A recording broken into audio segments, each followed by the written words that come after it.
Lionel,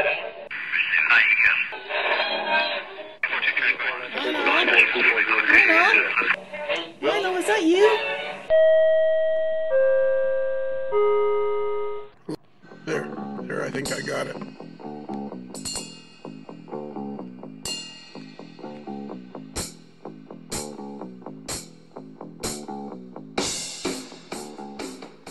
I've hit the button, Dave. And your duties are to play along. Okay. Can you do that? I can. We're like 10 seconds in already. So the voice you hear is that of Dave Owens. What's your middle name? Hello there. Alder. A-L-D-E-R. That must be somebody's last name, maiden name? I think it was my grandfather's first name. Really? Alder. I've never heard that name. Me either. Until you were 35. Right. And somebody said, well, he finally said to your mom, what's this A stand for? So, Dave, it's just you and me tonight. Well, actually, it's going to be a lot more people than you and me, but you and I are here to introduce the second installment, part 2 of the NERPM Chronicles, the NERPM interviews. And I thought, so on the first part, on the first episode of the NERPM interviews, I had Tom Jacobs help me introduce them. And he did a fine job. He did it. So did you listen to him? I did. Didn't those interviews turn out great? They did. I mean, oh my God, I can't believe walking around with that little piece of equipment and a couple of microphones. Now, the microphones are high-quality microphones, but it's just like, it's no bigger than early days of it's smaller than one of those brick cell phones. Weighs nothing. You hit the button and you get this spectacular audio out of the thing. It's amazing how far we've come with technology. Oh my God, is it ever? So yeah, so the first ones were great. It was let me think. It was John Franz. It was Jim the Hammer Lincoln. Apparently, when he's working as a conductor, people call him the Hammer because he doesn't let people ride for free. Well, that would seem like that would be part of his job. Yeah. But to get the name the Hammer, he must really be.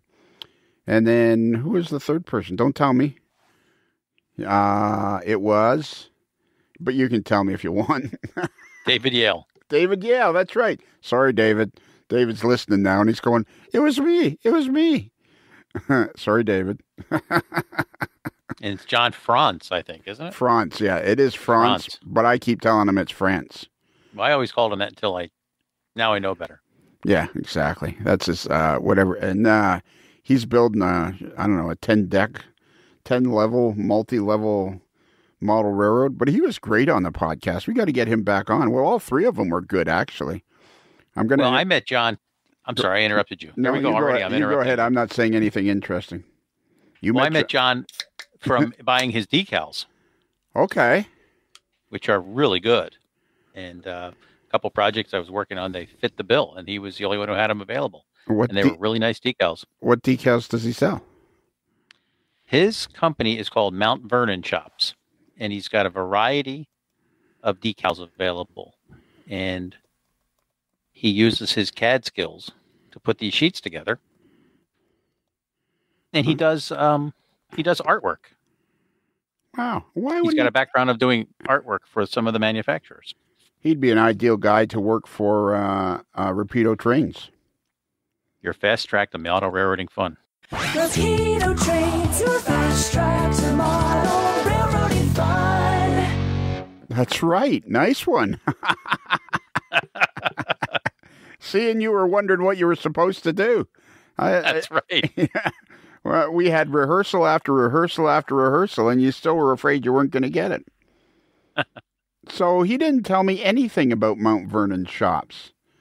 Why wouldn't he tell me? I had that whole big interview with him, and he didn't tell me anything about it. Maybe he was saving it for the next one. Yeah, probably. Or he seems like a very, what's the right word? A very conscientious young man, a very conscientious, very respectful young man, although he's not that young, but I mean, respectful fella. And he probably thought because he was in Rapido Trains. I'm sorry. Your fast track to model railroading fun. You were doing so good. I was so focused on what you were saying. If it's N, if it's HO, the fast track is Rapido. Boy, can you hardly wait? Can you hardly wait till the day that this podcast is like any good? Oh, man, that'll be exciting. He's a respectable, very respectful young man. He probably thought because he works for Rapido Trains, he shouldn't mention his thing. Now I got to get him back on to talk about that. And it would be interesting because I imagine some people think that there's a declining interest or need for decals, but I don't think so. And he makes some good stuff. And he's got a huge catalog of stuff to buy. Like a huge catalog of stuff. Yeah. I used his U.S. Army Transportation Corps decals for some DODX flat cars. That's the original artwork that went on those flat cars when they were built in 1953. Real nice sheet. And it's a deal. 2 cars on 1 sheet. Yeah, for $5. That's a deal. That is a deal. For the quality that he's... Man, John, I know you're listening to this, and now I'm annoyed at you. So be prepared that I'm annoyed at you.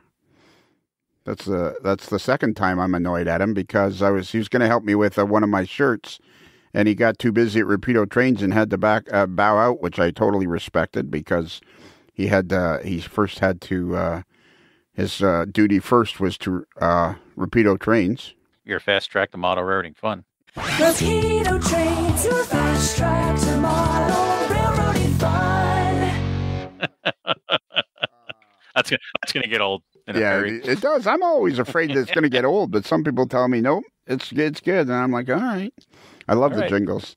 So I wanted to tell you, because it was my first time at NERPM, we had that discussion with Tom Jacobs when we did the pre-NERPM show, that like it was a very friendly, welcoming atmosphere.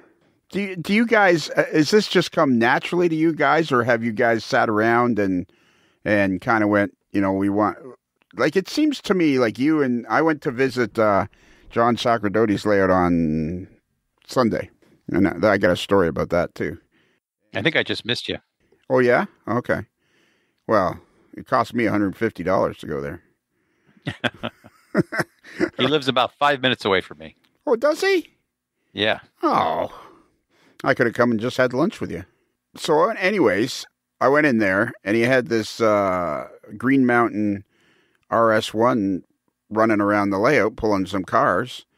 And it was just a beautiful model. Just one of those ones where you go, I don't need it, but it's really cool.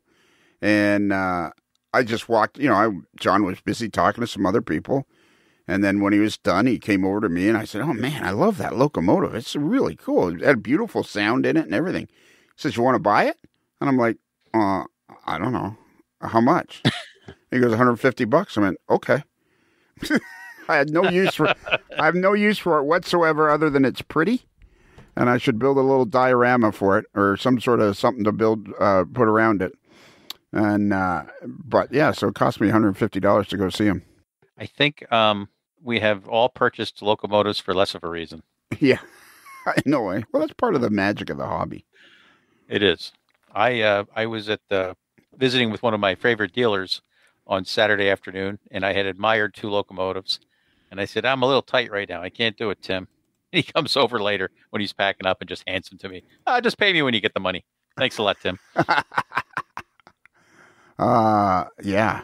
Great show. Great time. Great everything. You guys got to be awfully proud of yourselves for what you've got accomplished there. Well, the measure is if everybody had a great time, and that's what I shoot for. And we've heard lots of great feedback from people. They really enjoyed themselves, and they want to come back, and that's why we do it. And you've managed to close down another hotel. We did, and then we had a flood even. Did you hear about that part? No. We had you may recall a couple of 5-gallon buckets on the floor during the meet on the little wooden floor. Well, I went up about midnight Saturday to look for something that we couldn't find, and water was gushing through the ceiling.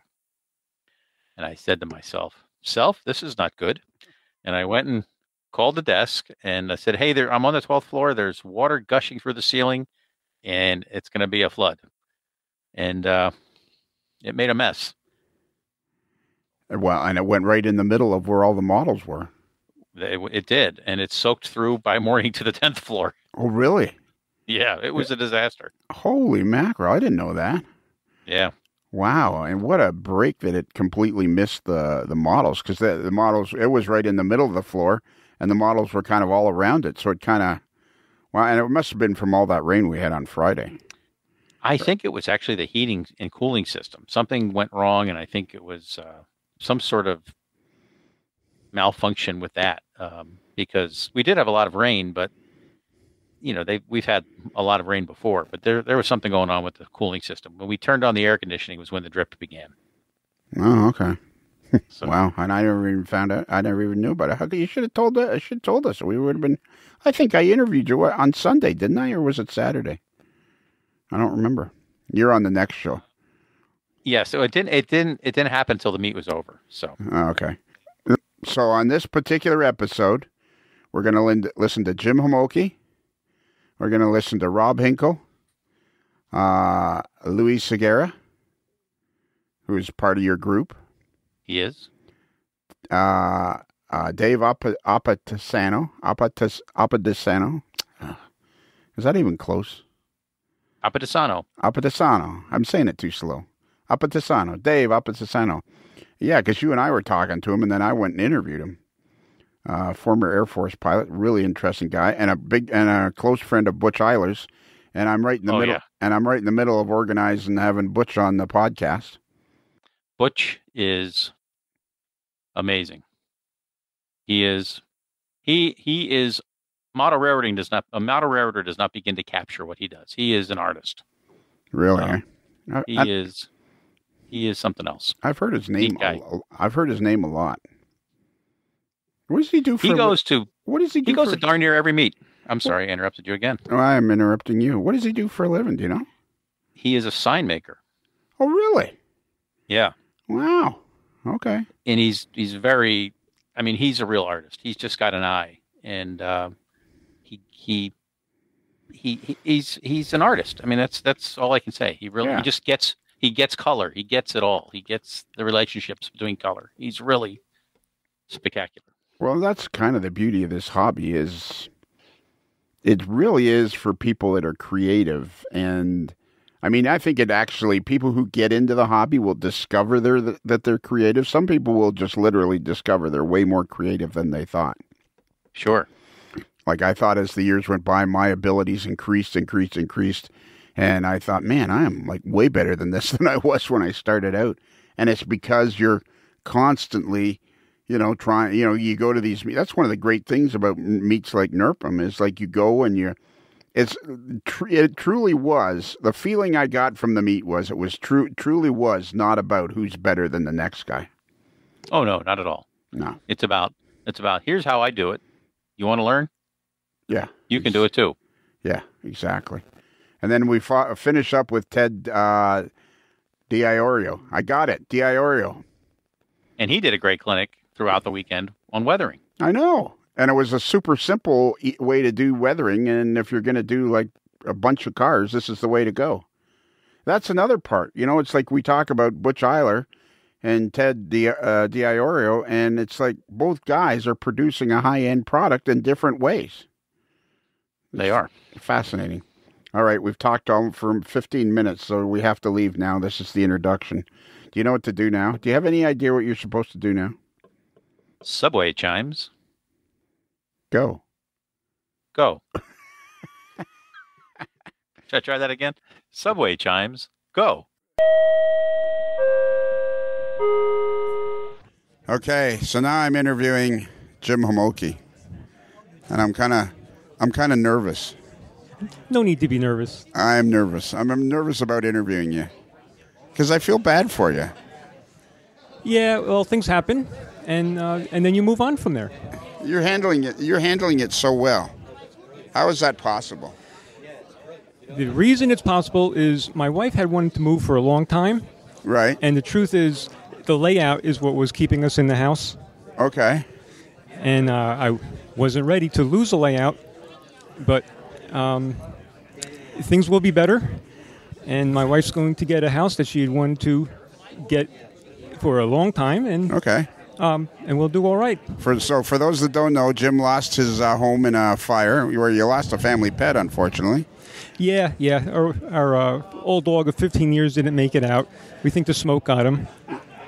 And we lost a house, but much of the damage is from smoke and water, which tends to happen in a fire. That even if a fire is in one area, firemen bust out the windows to vent the house. They chop a hole in the roof, and the damage is throughout the house.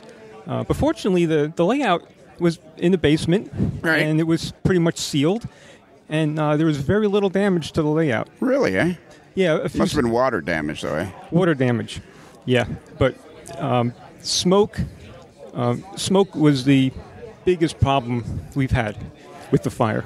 Yeah, and I mean, the house basically has to be completely rebuilt, I guess, eh? Yes, the house would have to be stripped down. If we were to rebuild, it would have to be stripped down, or you just remove the whole house to the foundation. Start again. That's not a process we want to go through right now. Okay, so what's going to happen then? The house is just going to be rebuilt, or you don't know? Once we settle with the insurance company, we would demolish the house and then sell the lot. Okay, all right. And meanwhile, we're looking for a new house. Okay. Now, do you think you'll build a house or just find a house that's pre-built? Like, you have plans, or? No, we're looking to find a house. Okay. Something that would not require a lot of work. If I was younger, then perhaps building my own house or rebuilding this one would be the way to go. But I just don't want to go through that right now. Right. Okay.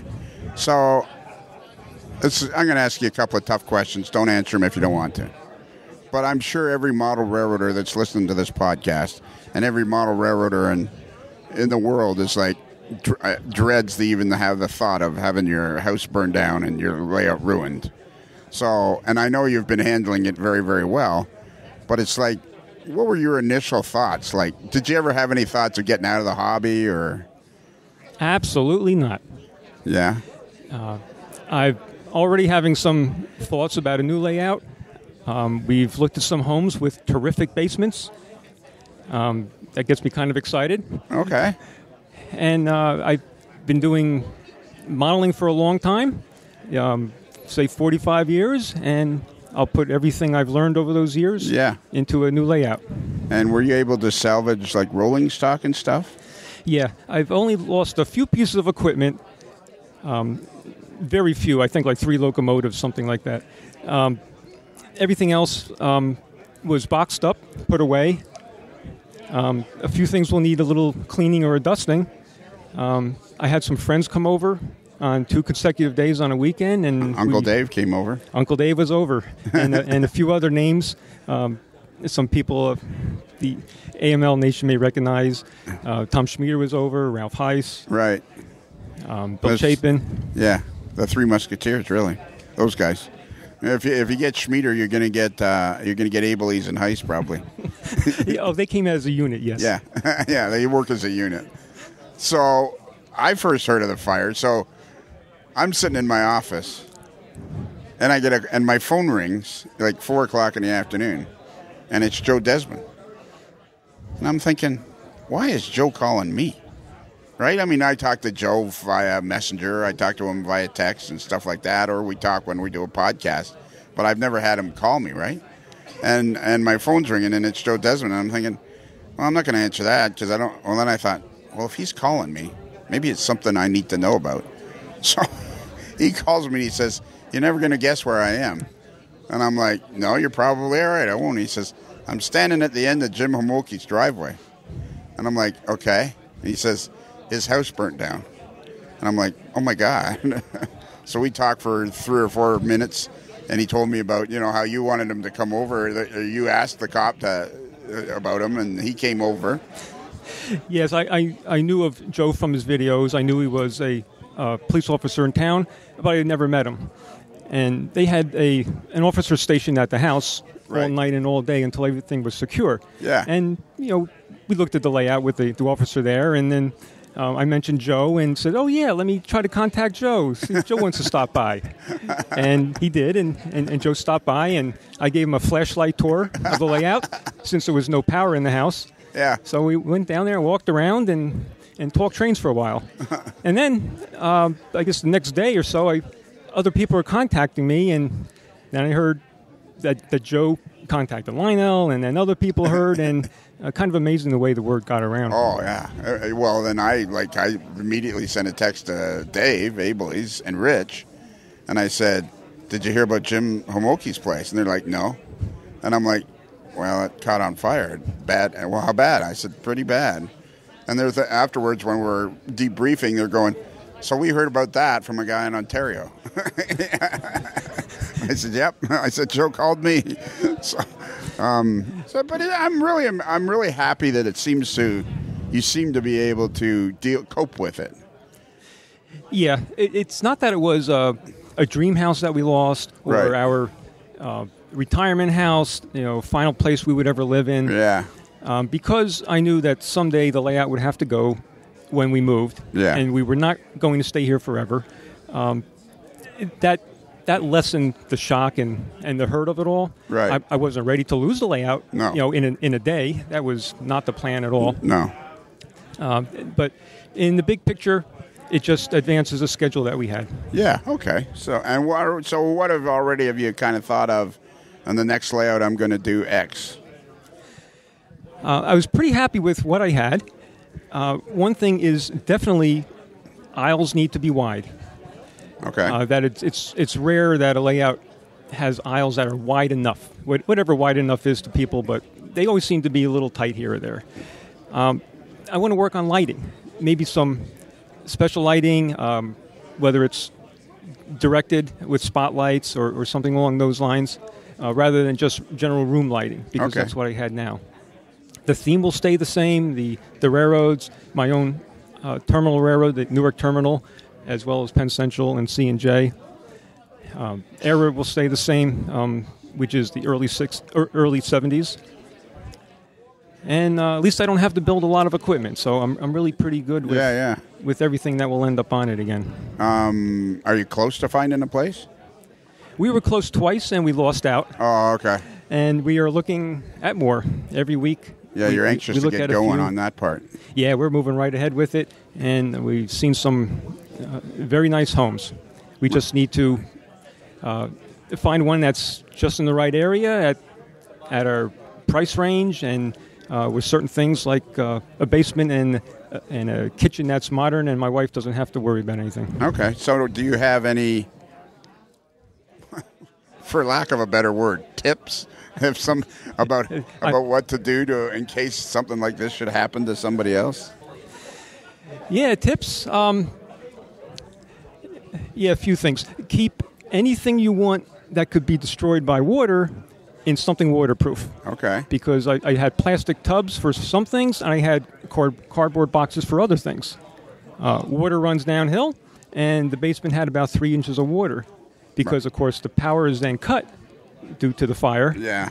And then the sump pump doesn't work, and the water will end up on the floor. Right. And you're heavily involved with the Penn Central Historical Society. Did you have any stuff like that in your basement? And if so, did you lose anything? We lost a few things because really, really back issues of magazines. I handle sales. Okay. And I was some things were in plastic tubs and some things weren't. I wouldn't call it a great loss. All right. Of that material, at least. Okay. So all in all, if there is a positive, it doesn't sound like it was the end of the world, but you could see the end of the world from where you are, but you didn't get there. Right. And what was really good is all the friends who have sent me notes and said if there's anything I can do to help. And I said, yeah. So organized 2 work parties to help take things out of the basement and box up and strip off whatever can be salvaged from the layout. And I had 2 great groups of 5 people come over on a weekend, and a lot of support from friends, and model railroaders are just a great bunch. That's probably one thing we could say is if people offer help, take it. Yeah. I've had more offers than I could use, actually. It was good to hear. And are you hoping to, I'm assuming a lot of people are going to want to help you build the new layout, at least the benchwork part. Are you a guy that likes to do it all yourself? Are you a guy that likes to have crews? Or? As much as I like to do everything myself, I realize I can't if I want to get things done in any kind of timely manner. When I expanded my layout a few years ago, I had weekly work sessions, and that doubled the size of my layout in about a year, where it took several years to get where I was before that. So yeah, I definitely intend to recruit some friends who are interested in bench work and starting a new layout. Yeah. Well, what about the plan? I guess you got to get the basement before you get the plan. What differences would you make? What is like one of the things you're thinking to yourself? Well, I'm not doing that in the new plan. Hidden staging. I had it on the original section of the layout, and when I expanded the layout, I had visible staging. It wasn't readily accessible, but you could always see your trains. So I would avoid totally hiding trains as much as possible. That's a real big item. I make it a little bit higher than I had it before. Okay. I think layouts tend to look better for most people at a higher level. That doesn't really translate very well to double decks, which I might end up doing again because I really liked how that turned out when I did a double deck expansion. Because one level tends to be lower than optimal, and the other one just a little bit higher. So if you do double deck, what would be your minimum elevation for the lower deck? I worried about that so much. And as it turned out, there was about a 3-inch difference in my basement from one end to the other of the double deck. So worrying about an inch or two, I just don't even think it matters. I forget where I was at with it. Right. But I think I fretted too much about an inch or two when it ended up being about 3 inches difference anyway from end to end.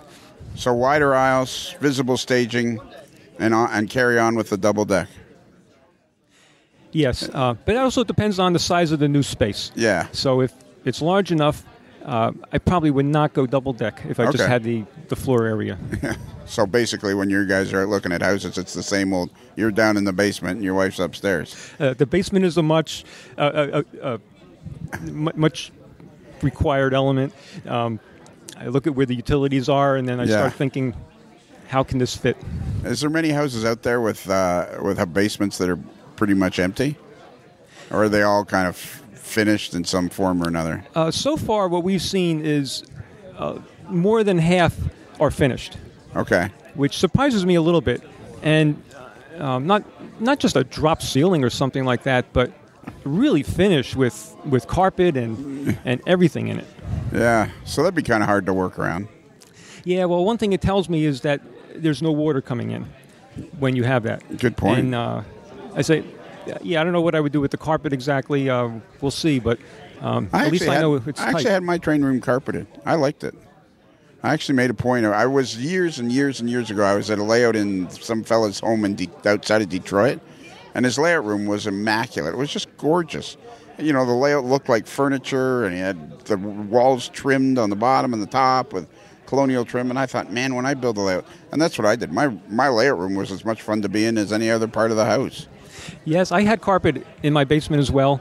Kind of an office type, very short. Yeah, that kind of stuff. That whatever they call that stuff.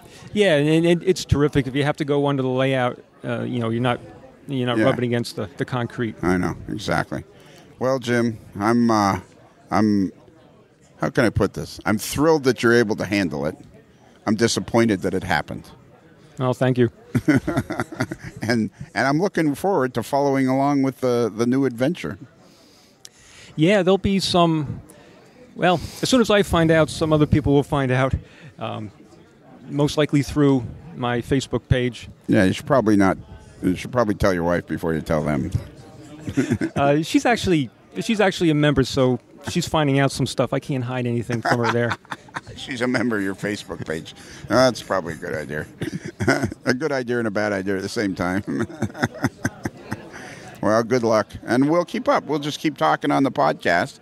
We'll keep checking in every once in a while, every few months or so, and see how you're doing. Well, thank you. And I didn't know you were going to be here, so pleasure to see you. I didn't know I was going to be here until a couple of days ago. I made my hotel. What happened was I interviewed Dave Owens about a month ago, and I've interviewed him like the last 2 or 3 years about NERPM, and we got talking about it, and I kept thinking to myself, it sounds like a really fun time, And And, of course, I come to Springfield for the show. It's only an 8-hour drive. And so I was talking to David Start one night, and I thought, well, I should at least make my hotel reservation. And then if I decide I want to come, I got my hotel. And then about like on Saturday or Sunday, I thought, yeah, I think I'll go. You know? Well, it's always a good show. I try to get here. I don't know what the attendance is, but there's a lot of people around here. I know. It's busy. It's turning out well. It's a fun show. I mean, it is exactly the way Dave describes it. It's like people helping each other, and it's just a fun deal, that's for sure. Yeah, I've been coming for many years. I've missed a few for different reasons, but I always try to make it. You're doing a clinic, aren't you? Yes, I am, tomorrow evening. What's it about? I'll be talking about the expansion of my layout and a few things in how I built it, and it's kind of a combination of railroad planning and construction, where I'll talk about some of the prototypical areas that I tried to replicate when I expanded it. Yeah, honest answer. Are you getting tired of talking to people about the fire? Yes. All right, then I'll shut up now. Say goodbye, Jim. Goodbye, Jim.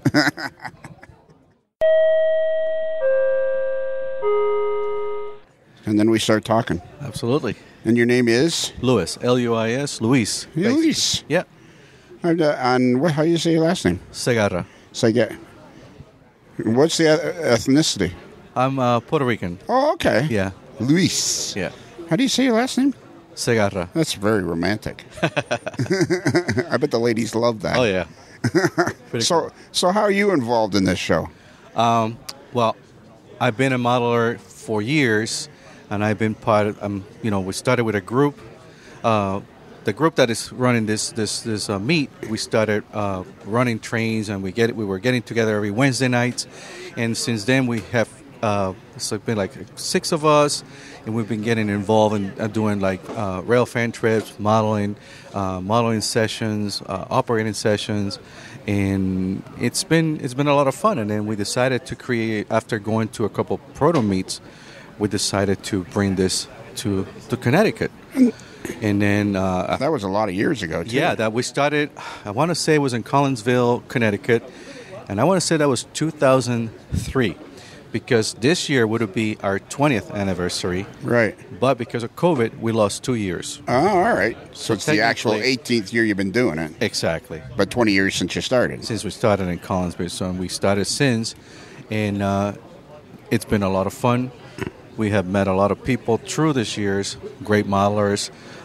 We have, got a lot of created a lot of friendship. We met other groups, and we interact with other groups. We go to different other meets through the year. We normally frequent to go to Malvern, Greensburg, and so, and then we participate in other events like the Big E with the train show, because some of us, we also belong to a model train club. Right. So we do travel with our club when we're not doing this. So what club do you belong to? We belong to the Torrington Area Model Railroaders. Okay, that's both you and Dave. Me, both, and Dave Owens, yeah, and a couple, and Cheryl belongs to the lady who's doing the raffles. Right, yes, she belongs to to our group. I wanted to interview her, but she wouldn't let me. She's busy around, so I know, but she just wouldn't let me. She said she didn't know. She get a little a little afraid. Well, just kind of like he's coming up like a couple of years with us. Doing a great job. She's a great modeler. So yeah. And so, what do you do here? What's your responsibility with this? My responsibility over here as the meet staff is I'm in charge of the model room. Okay. So I'm the guy who assigns tables, try to create space for people to display the models, and just try to achieve everybody could bring models and right, and try to keep the flow going. The flow going on, and get my crew and try to design the best way for people to see. Right, and do you ever have a problem where you get too many models and not enough tables? I do, but I always keep a contingent plan in my back, because I always keep a couple tables aside. Oh, okay. I have a couple of spots that I could just block and make another aisle. All right. So did you bring stuff to display? Yes, I did. What do you model? I'm basically model Norfolk Southern, Conrail. I started with Conrail, but then I moved after the merge. I moved to Norfolk Southern. My son that he's part of the meet also. He's been with us since he was 6 years old, and he's Right. now 28 years old, and he's still been, following the steps. That's cool. He models UP and Norfolk Southern, so he's with me. We both do model Norfolk Southern and UP and BNSF. We do pretty much the Southern, like the Piedmont line. Okay. Because he lives in Raleigh, North Carolina. Right. And then we kind of follow that area modeling. So do you have a layout that he's helped you work on and all that? I started a layout. I have not completed my layout. I have made multiple changes. But because I belong to a club, I get to do our club is a modular club. Right. So I have a few modules, and I have like about maybe 8 modules. Wow. Yeah. Well, how do you transport them? Like, what are they, 2 feet by 4 feet or something? Yeah, they're 2x4s, and we put them in carriers. We stack them in 4s. Our carriers are about maybe 8 foot, we could put four carriers, including the backdrop that is about 14 inches. Yeah. In space, and our carriers have heavy-duty wheels and. Okay, so these are like what, wooden carriers that you guys have built or something? We built wooden carriers, and we designed them using a full sheet of plywood. Okay. We get 2 sheets of plywood, we cut them in half, and we make a carrier out of it, and then we stack them. We use we have like this knobs that we secure the both sides, and we transport them like that. We normally have to use a truck to transport. I was going to say, do you just push them down the road, or do you have a truck? No, or we normally get a truck. We use a truck. Okay, so you rent a truck. Yeah, we rent a truck, and we transport. The last time we were at our layout was about 42 by 56. Really? Yeah. How many guys are in the club? People? How many guys and girls? We have about 30 members, 26 adult, and 4 youth. Really? Yeah. So it's an active club then? It's an active club. We host HO and N scale also. 8 shows what? We host HO. We have an HO layout. An HO and an N scale layout. An N scale layout in the club within the same building. So do you have a permanent place to keep the layout up? Yes. Right now we have a building that's been rented to us, and we have a contract for so many years on it, and we're now we've been there for about since 1999. So we have a good. Really? Yeah. So you got a modular layout that you guys set up in this building, and then we take it out for the big shows. Okay. How many shows a year do you guys go to? You go to Springfield, obviously. We do a Springfield, and we were doing one show at the town of Torrington to benefit the food pantries in there, and we were doing it at the Armory. Last year, because we didn't have enough people to move the layout, we decided to do 2 open houses, 2 weekends in December to collect at our clubhouse. Oh, okay. To collect food, and people came over to see our layouts and donated tons of food for the food pantries. And that was the admission, was the food? Yeah, it was free, and just bring it. Our show in town was always free. It's always been free. Right. The only thing we asked people was to bring some canned what food a great idea. to donate for the pantry. Collected all that, and we did 2 deliveries for 2 weekends. The pantry must have been thrilled. Oh, they were happy because they got a lot. We always deliver a lot for them. What a great thing to do with your model railroad club. Yeah. Is to have it established enough that your admission is food that you take to the food pantry and help the less And we've been privileged. lucky for years that people are very considerate to the cost, and they just deliver a lot. They bring. We have tons. There's boxes and boxes that we fill out with and bring it to the local food pantry. Wow. They love it. What a great idea. Yeah. So I hear that Dave has closed down this hotel too. What is it with you guys? You keep having to move the show. Why do you guys keep closing down hotels? I don't know, but that's what we joke about it. We said, here we go, another one that we have to shut down. The thing is, we kind of find out that, or we have into the impression that a lot of these hotels, they want to make more money in other venues versus this venue. They don't realize how much this venue will bring to their benefit until after we finish. Okay. And because we had that impression was with the Farmington Marriott that it closed, but that one closed during COVID, and then United Technology and Otis Elevator move out of the area, and that hotel basically was mostly for the people for the corporates that used to stay over there. So once that they move out, the hotel went down, and they converted it into like apartments or something like that. Oh, really? Yeah. So. So that was a good location, and they realized they were so happy the first year because they sold out so many rooms, and they were like, "Whoa!" But then COVID hit, the other stuff happened, and then But this one, last year was great over here. This has been a great year. Unfortunately, they have to do some remodeling in some of the floors that we use for the rooms, Okay. so we have no other option to find another location. And as I think we already have a location. As Dave had indicated, we're working in another place. Both Dave and John Sacerdoti were thinking the Sheraton. Yeah, the Sheraton. And I'm hoping that will be our next location.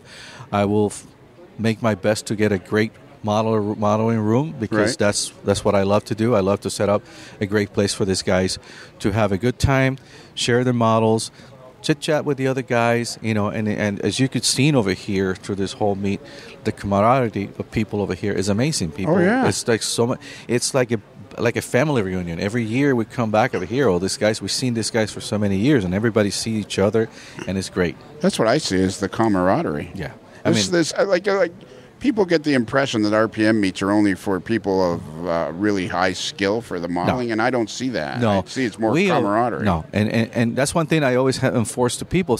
People said to me, "Oh, I got something to display, but I'm not sure if it's to the standards or to the quality." I said, "Listen, there's no bad model in there. It's everybody's work, and we appreciate everybody's work.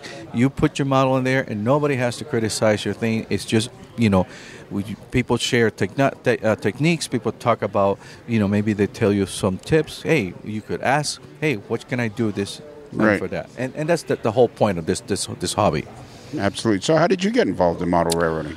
Well, when I grew up in Puerto Rico, and when I was a kid, I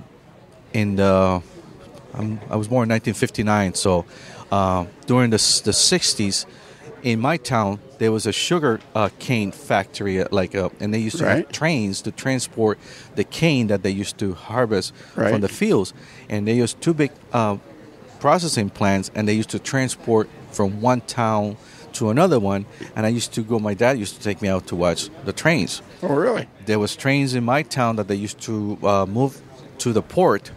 When the ships will come in, they will unload stuff and they will move it through to different places in town. So railroad was active, and even that they were not, it was mostly like 55 tonners, some like Baldwin engines. Was it standard gauge or was it narrow?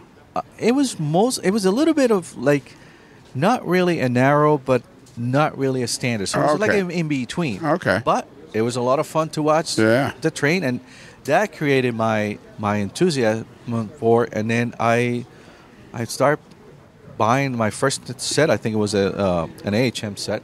Right. And then I discovered how the difference from my first one was a Lionel. Yeah.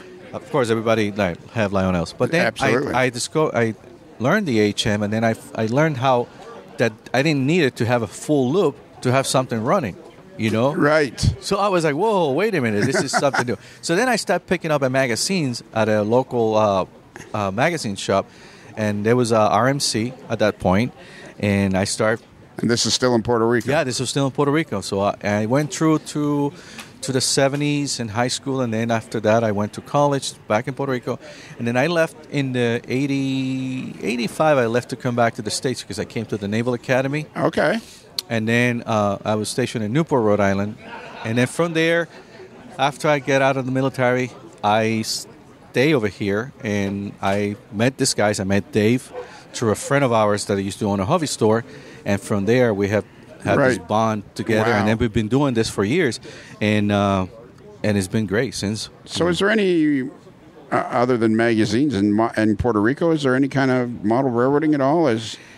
At that point, I don't think there was that many people in. Right. And I met a few people that they were doing like in all scales. Right. But they were just starting at that point. There was a couple of teachers that they were just starting to do clubs. So that's kind of like started to learn a little bit more about the history of the track and the railroads in Puerto Rico. But then after that, and once that I came over here, I was dormant for a while when I was in the military. Sure, yeah. But then after that, I just decided one day, I said, let me go stop at this hobby shop, magazine shop, and I pick up a few magazines, and I came back again. So what is it about this hobby? What is it that draws people into this hobby? To me, I think it is, it's just like after a day at work, you come in and sometimes I go down to the basement and I sit down in front of my little workstation and I just like look at a project or look at something and I say, well, maybe I could do this or maybe I could do that.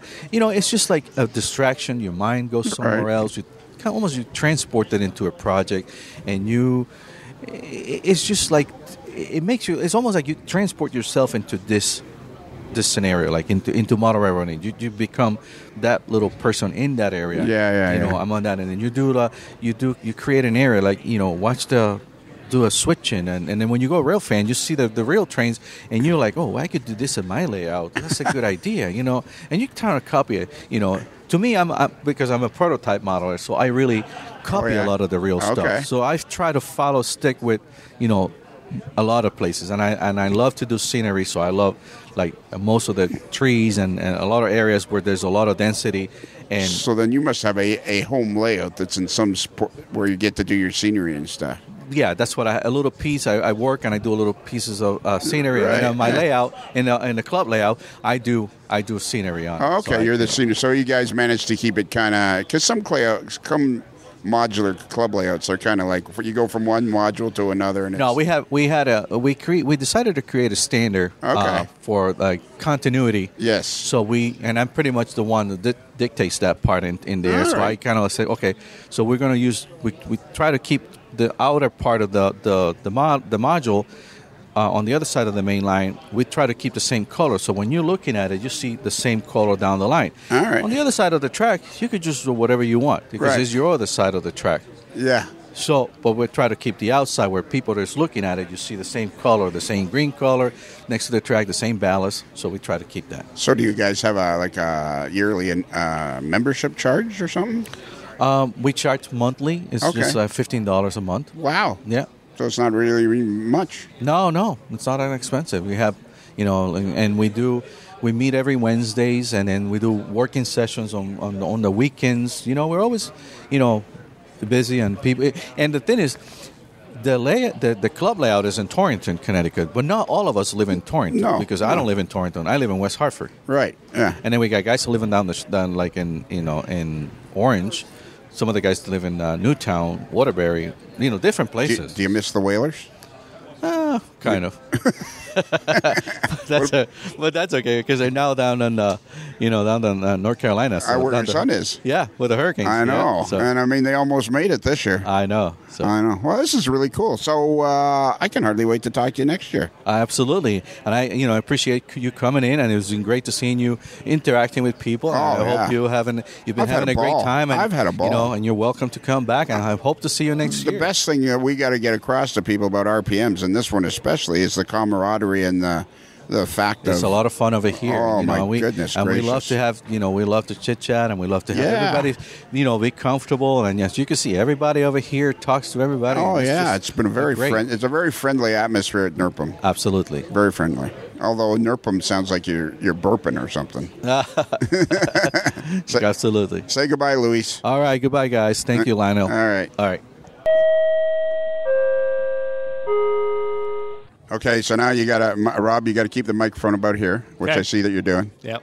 And this is Rob Hinkle, the former president of the Operations SIG.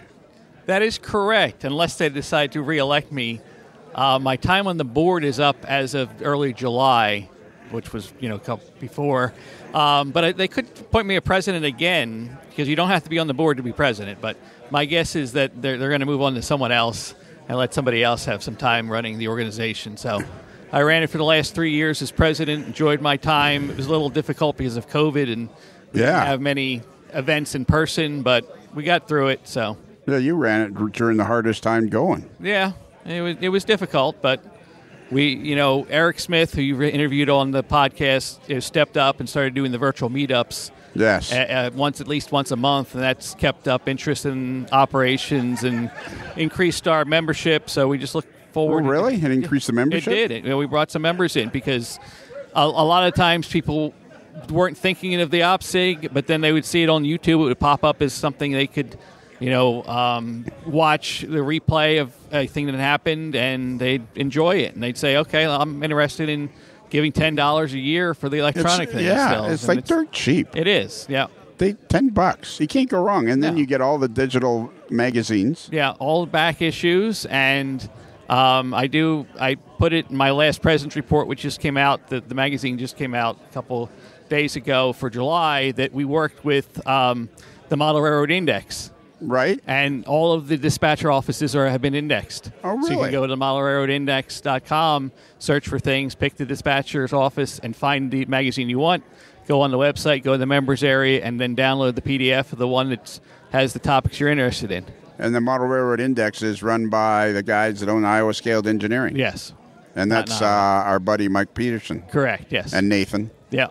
And you know what? When you buy something from Iowa Scaled Engineering, tell them Lionel sent you. See if that helps. Yeah, may or may not. I'm thinking probably not. But put them back at the end of the queue. So is there really a chance you might continue on as president? There is a chance. It doesn't. You don't have to be on the board to be the president.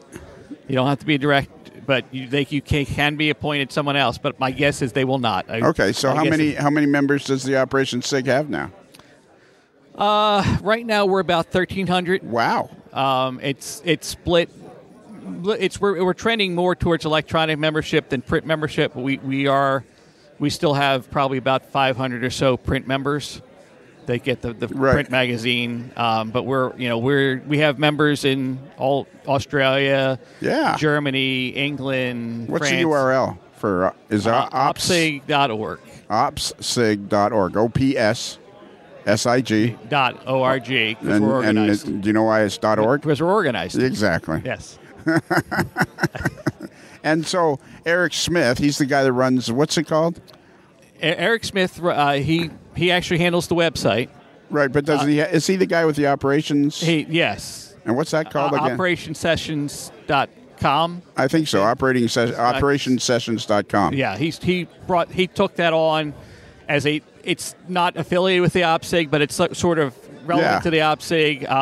The last two national conventions have used it to do the registration for that. A lot of different regions and weekend events have done it as well. So. It works really well. It does, yeah. I think the OPSIG and his Eric's thing, those two things, like you said, how many members do you think the OPSIG has grown by, say, in the last 4 years? Probably a couple hundred, I would think. Really, eh? Yeah.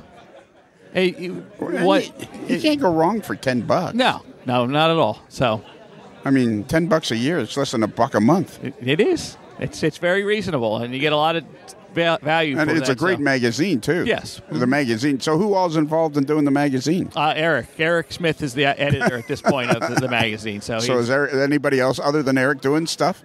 Well, there are other contributing editors, but Eric's the one who puts most of the stuff together. We've been doing a series about car routing. I think it's up to 15 or so issues at this point. So, we've got a couple, regular people who put things in, but we're always looking for new articles. Right, yeah. So if you want to write something about how you did operations on your layout or some thing that you decided to do differently, send it in and we'll edit it and put it out there. So. Now, what's been your favorite thing about being the president of the OPSIG?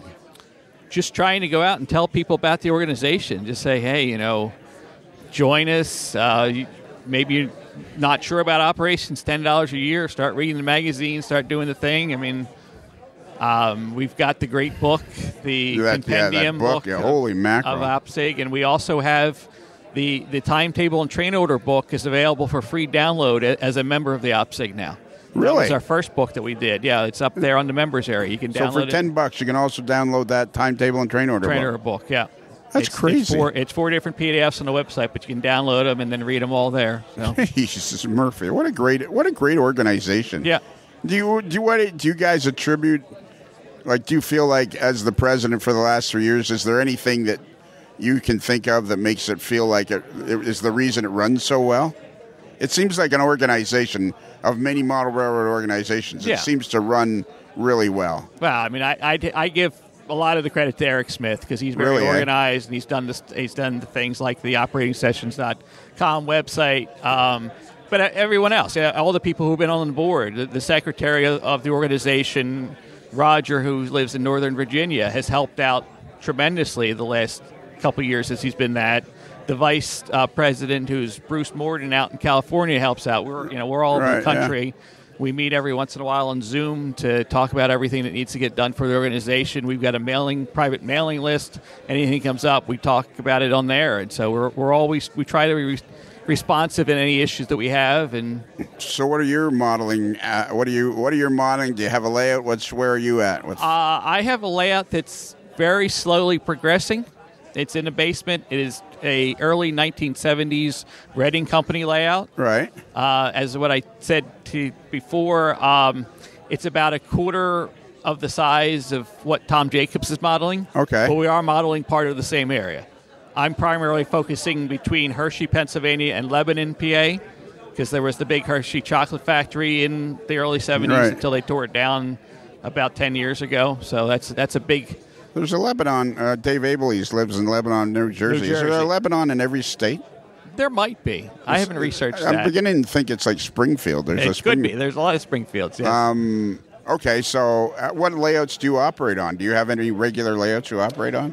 There's a couple in the Philadelphia area that I do regular on, and then some in Delaware. But I also love to travel and do them. Beginning of May, there was a operating weekend on Long Island, New York, called Island Ops. Island Ops, yeah. And I went up there and did 4 different op sessions in 3 days. Dave Barraza. That's Dave Barraza country. Yeah, Dave Barraza. I did dispatching in one of his towers on the first. What's his layout like?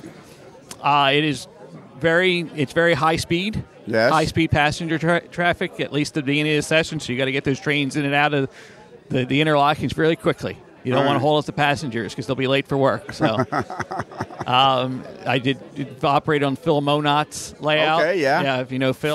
Phil hates podcasts. I'm sure he does. He's I got to get him back on the podcast. You could try. Because I just irritated the crap out of him last time. Yeah, you could try that again. And then there's a big club, the West Island Club in Hicksville, New York, that sort of sponsors the event. And they have a really big layout there that I know there's a couple members of the AML Nation that are part of that club. So, all right. Well, that's good. Yeah. All right. Well, I want to get you on the podcast for a longer interview, but this is good to catch up to you here. Are you having fun? I'm having fun. Getting our picture taken. Dave Owens just took our picture. So, and now we're going to have to charge him for it. Exactly. So my next event... All right, Dave, take it again, buddy. See, I got my shades on now. Look like you're happy. Yeah. My next event that I've been talking about and telling people about is we do the Valley Forge RPM, which is in March of 2024. Right. That's located outside of Philadelphia. So I'm involved with that because I can't say no to be involved in everything. So... But you like that part. I do. I mean, it helps. So I'm the clinic chairman for that. So I'm looking for people to give clinics at that event, and I'm my local assistant superintendent for the division. So I need to talk to Tom Jacobs about his experience with NMRA because I found it valuable. So all right, are you going to come to Tomstock 2024? I plan to be there. Yes. It's the Queso Cowboys birthday roundup. Okay. That's what he says anyway. I like that name. It's singing. Makes sense. All right. Say goodbye. Bye. No, I don't know. and I'll interview you again. Okay. All right. Say goodbye, Rob. Bye, Rob.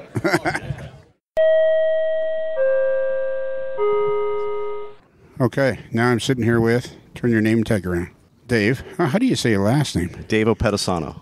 Oppedisano. Yes. That's a mouthful. It is. What's the ethnicity of Oppedisano? It's Italian, southern. I love that name, Oppedisano. It's long. You get used to it. It's usually a class. Somebody says, "Hey," and I have trouble, reading it, and just it's right here. That is that like southern Italy, northern Italy? Southern Italy, Calabria. Yeah. where your clobber is with the toe that's kicking Sicily there. Yeah. Okay, all right. The boot. Okay, cool. So now we're still here at NERPM, and what did you bring to display? I modeled a BNSF railway, Right. Lakeside subdivision that Okay. goes between Pasco, Washington, and Spokane, Washington. And why do you model that particular area? I just kind of fell in love with it by accident. I was originally a BNSF modeler doing Texas Panhandle type modeling. Right. Have you ever lived out there? I did. Well, I've lived in Texas, but not in Washington State. Okay. I've visited a number of times, but it's kind of an odd story. I was in a gift Yeah. shop in Sacramento at the California State Railroad Museum. Right. And it was a video planned by 7 Idea Productions about the Lakeside subdivision. It was called East of Spokane. I go, that was pretty interesting. So I bought the video. Right. And I had been to Spokane several times and said, wait a second, that might be something I want to model. It was mostly, double track, but a lot of single track portions. It was, basically the terminus of the Northern Right. Transcon, Yeah. And how many years ago would that have been that you were? 2018 or so is when it started, the madness started. Really? Eh? So not that long ago. No, just for that layout particularly. I'd always, been modeling for years. Right. And have you been a modeler forever? Like, are you been a model railroader forever, like the rest of us? I think the rest of us, similar background. At age 7, you see some model Yeah. trains, and from there it grows. What do you think it is? What do you think it is about this hobby that gets into people's soul almost? Well, think about it. What's model railroading? It's horsepower, Okay. right? Anything with horsepower is cool.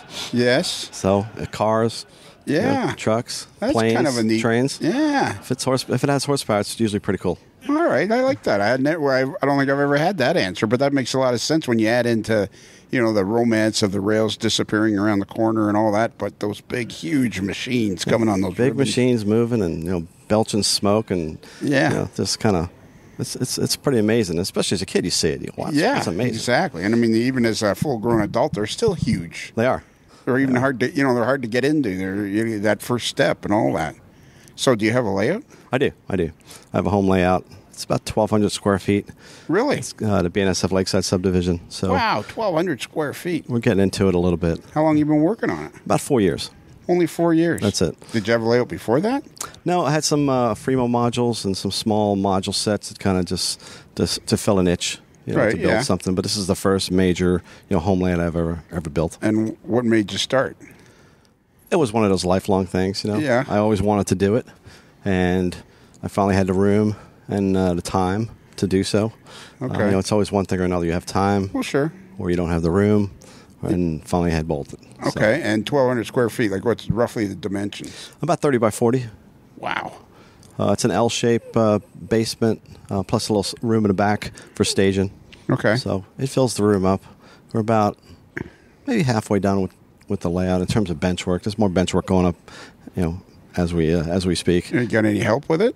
A little bit. Mostly a solo. But I do Yeah. get some, my good buddy Butch Aller, he comes over and we slice plywood out in the driveway and make a big mess. And, so, he's always helpful with that, coming and do that. And he'll come and help do whatever. If I need to get some bench work, get a second set of hands, he's always there to help out. So. What about the plan? How did you come up with the plan? Well, I just basically took a general shape. This is the kind of general flow. I had a general idea what the layout should look like based on prototype track charts. Right. But even so, when I would sketch it out, when I actually built it, it didn't go down the same. I'd usually reverse things because you know how it is. You look at it and go, Sure. It doesn't really fit. It doesn't look right, so you change things. So have you had any exposure to larger layouts before you started planning and building yours? Just visiting layouts, pretty much. Yeah. Never really operated seriously on anybody's layout. Okay. But just a lot of visitations, a lot of reading. Have you done any operations since you started the layout? Very little. Really? Very little. Yeah. Just, it is at work. You get caught up at work. And, I understand. But it's pretty exciting to hear a guy building a 30 by 40 foot layout without a lot of, exposure to. Usually, a lot of times people have been exposed to a bigger layout. And, yeah. I mean, I've been around it, but not so much where I've actually had a helping hand in building it. Right, yeah, yeah. Lines. But there are some things I've always wanted to try out, certain benchwork things and electronics and so forth. I kind of fell into the electronics groove a little bit. Oh, did you? Yeah, a bunch of years ago, it was about 98, I was in, let me back up even one year, in 1997, I was out in Long Beach Okay. for the convention. Yeah. And David Barrow was there. Okay. And I had always been a fan, so I went up and introduced myself and started talking to him. And next thing you know, he says, hey, if you're ever in Austin, come visit me. A year later, I'm in San Antonio, And I gave him a call and said, hey, why don't you come up and visit? So I went up and visited and saw the Cat Mount, the last iteration of the Cat Mount, whereas before it became the industrial switching layout. Yes. And that was a beautiful layout. Amazing, absolutely amazing. And one thing that really struck me were the signals. Okay. I never really got into signals before, and I go, wow, that's really bringing the layout to life. So from then on, I just started kind of, let me play with some signals, building a 1x12 module in the garage just to kind of be able to put some signals down and so forth to get it to play with it. Yeah. So, little by little that grew and so forth and so on, and the madness continues to this day. It is, it's an addictive thing. So would you say that's one of your favorite parts of the hobby is the electronics? I do like the electronics. I like watching the trains run. Right. Over the line run. Right. With modern diesels and so forth. It's just part of the overall effect. When you mention your friend Butch, I mean that name is pretty synonymous with weathering. He is. Butch he's the guru. He really is. It's amazing. You guys like Butch that are they have a vision and they bring it to life on a model. All right, so what's his full name again? His last name? How do you say Butch it? Eiler. Eiler. Yeah. So now, how did you get to know him? We live in the same area, and we were members of the same club at one point, and we just became friends. And next thing you know, we're taking railfan trips out to California, going to different meets. So. Butch and I have been buddies for a bunch of years. And just 2 years? No, a bunch of years. Oh, a bunch of years. Yeah, we've traveled to the old WPM out in California, the Western Prototype Modelers. We go to St. Louis. We go to the Benton RPM meet in Kansas.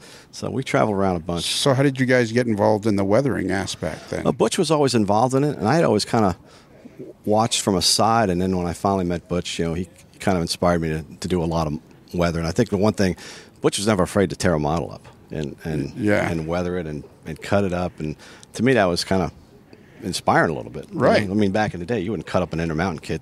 No. He would. So I think the one thing I learned from Butch is don't worry about ruining the model.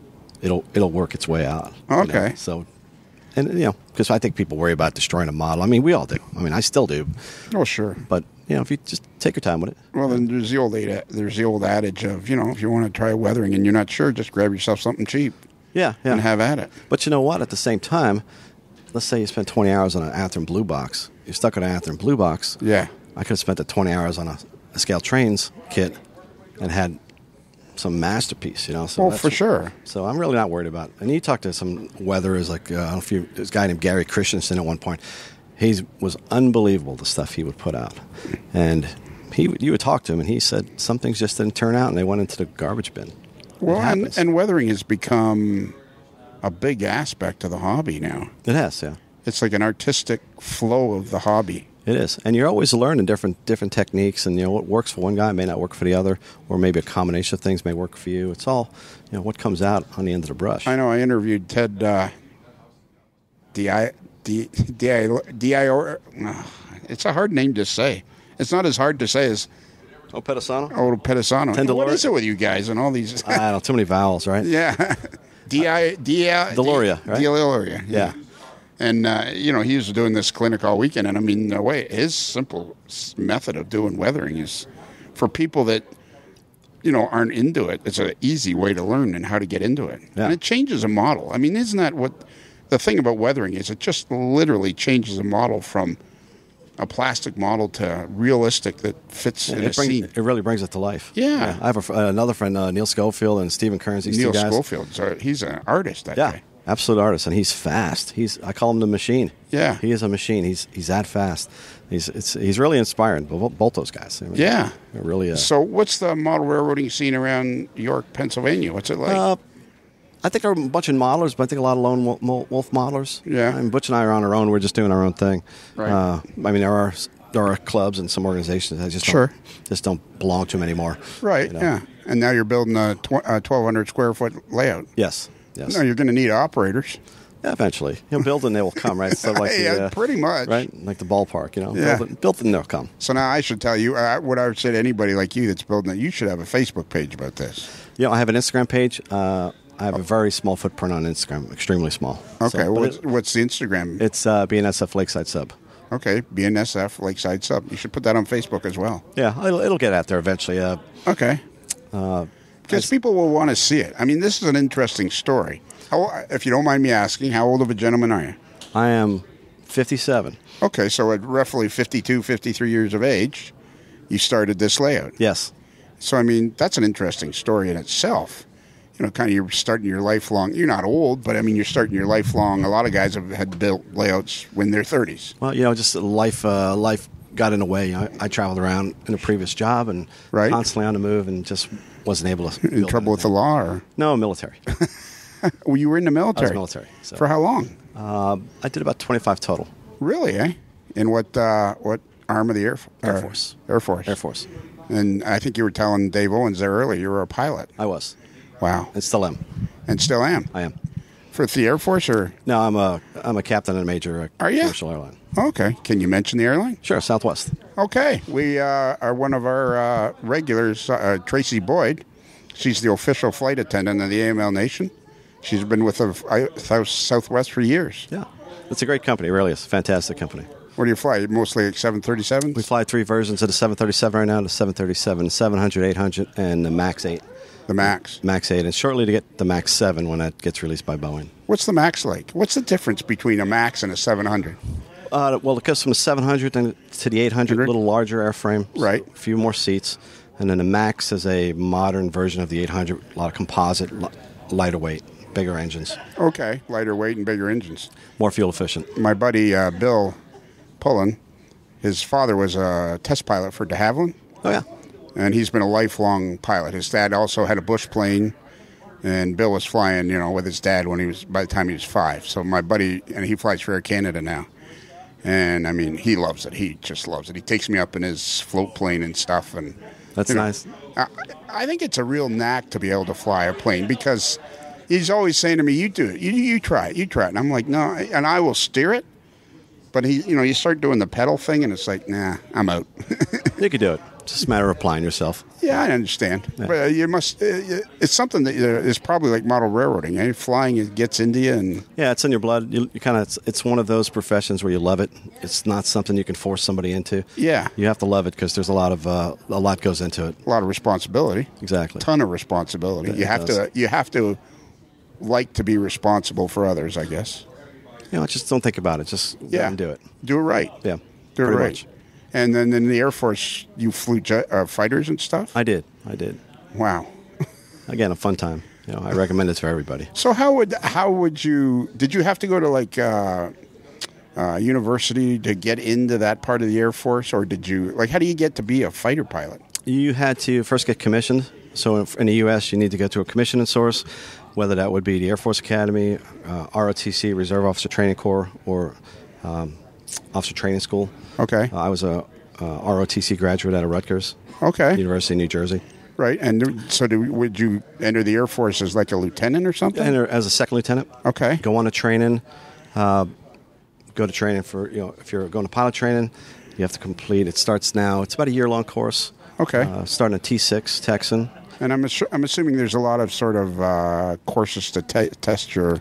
Along the way, there's usually a month of academics before you ever hit the flight line at pilot training. Yeah. A month of academics, and then you go to your primary trainer, which is now a T6 Texan. And then from there, you would, depending on what program you're in, but the U.S. Air Force, typically you would go to a T-38 if you're going to go to a fighter or a bomber. Right. If you're going to go to a, say, C-17, you would go to a T-1. And then if you go to a C-130 type of aircraft, you go to a T-44. I think they would go with the Navy. And do they give you a choice of which direction, or is it kind of based on your acumen for whatever you're... Both. So if you choose, if you're number one, you can go wherever you want pretty much. Okay.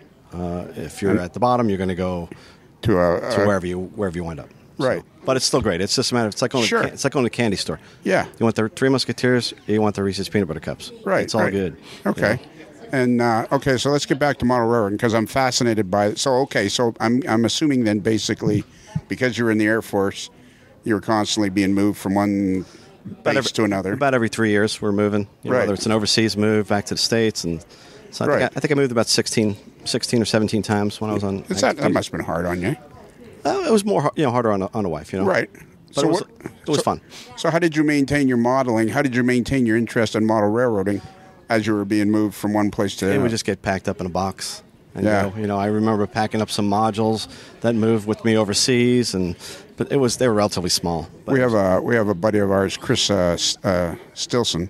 He's a colonel in the Army. Oh, cool. And he has built a portable layout that basically he crates up and moves with him like every 2 or 3 years when he has to move. And it's a really neat layout based in Buffalo, and it's, with 44 tonners and all that. But he has built it in this fashion where it crates up, and they move it that way. I think if I were ahead a few more years in time frame, just the availability of track and equipment now is just so much greater. Yeah. I think maybe things were a little bit different, but that's fine, So when you were, say, stationed in Europe and things like that, we were interviewing a guy not that long ago, Andy Zimmerman. He was in the Navy and spent some time on an aircraft carrier. Mm-hmm.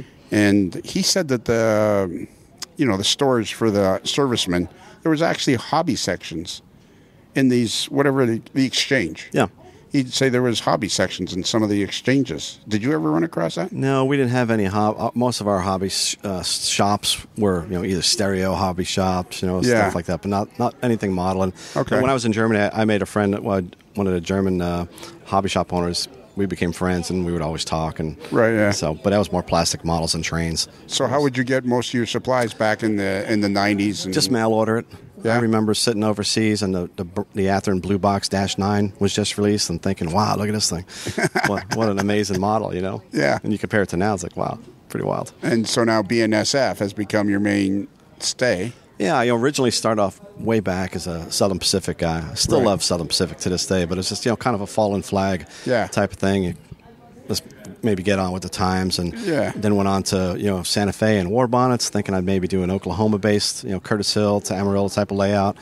And then when the merger went on, I go, this would be great. I can put some BN equipment in there. Right. And then as the railroad continued to update the new paint schemes, the new equipment, I want the new equipment. So I think right now I'm at December of 22 is my month for the railroad. And the reason I say that is because a friend of mine, he was over back in January. We're coming to the big show in Amherst. Right. So he's over on Thursday night, and we're running a layout. And he's running an intermodal train, and he says, "Hey, Dave, those containers, they lost the contract last month for them.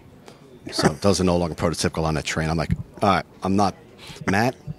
I can't keep up with contracts. The contract to come back around here. So that's why I'm dating it of December of 22. Well, that's a good idea, though. Just to keep up with the containers. And there's not that many people that model like this that much of a modern time. Right. Like typically, you'd be somebody to be modeling in the 80s or 90s, but you've chosen 2022. Just try to keep up with the Jones. And when that contract changes, we'll probably move forward just a few more months. But I was cracking up when he said that. So every time I'm at the store, I usually send him a picture of the container.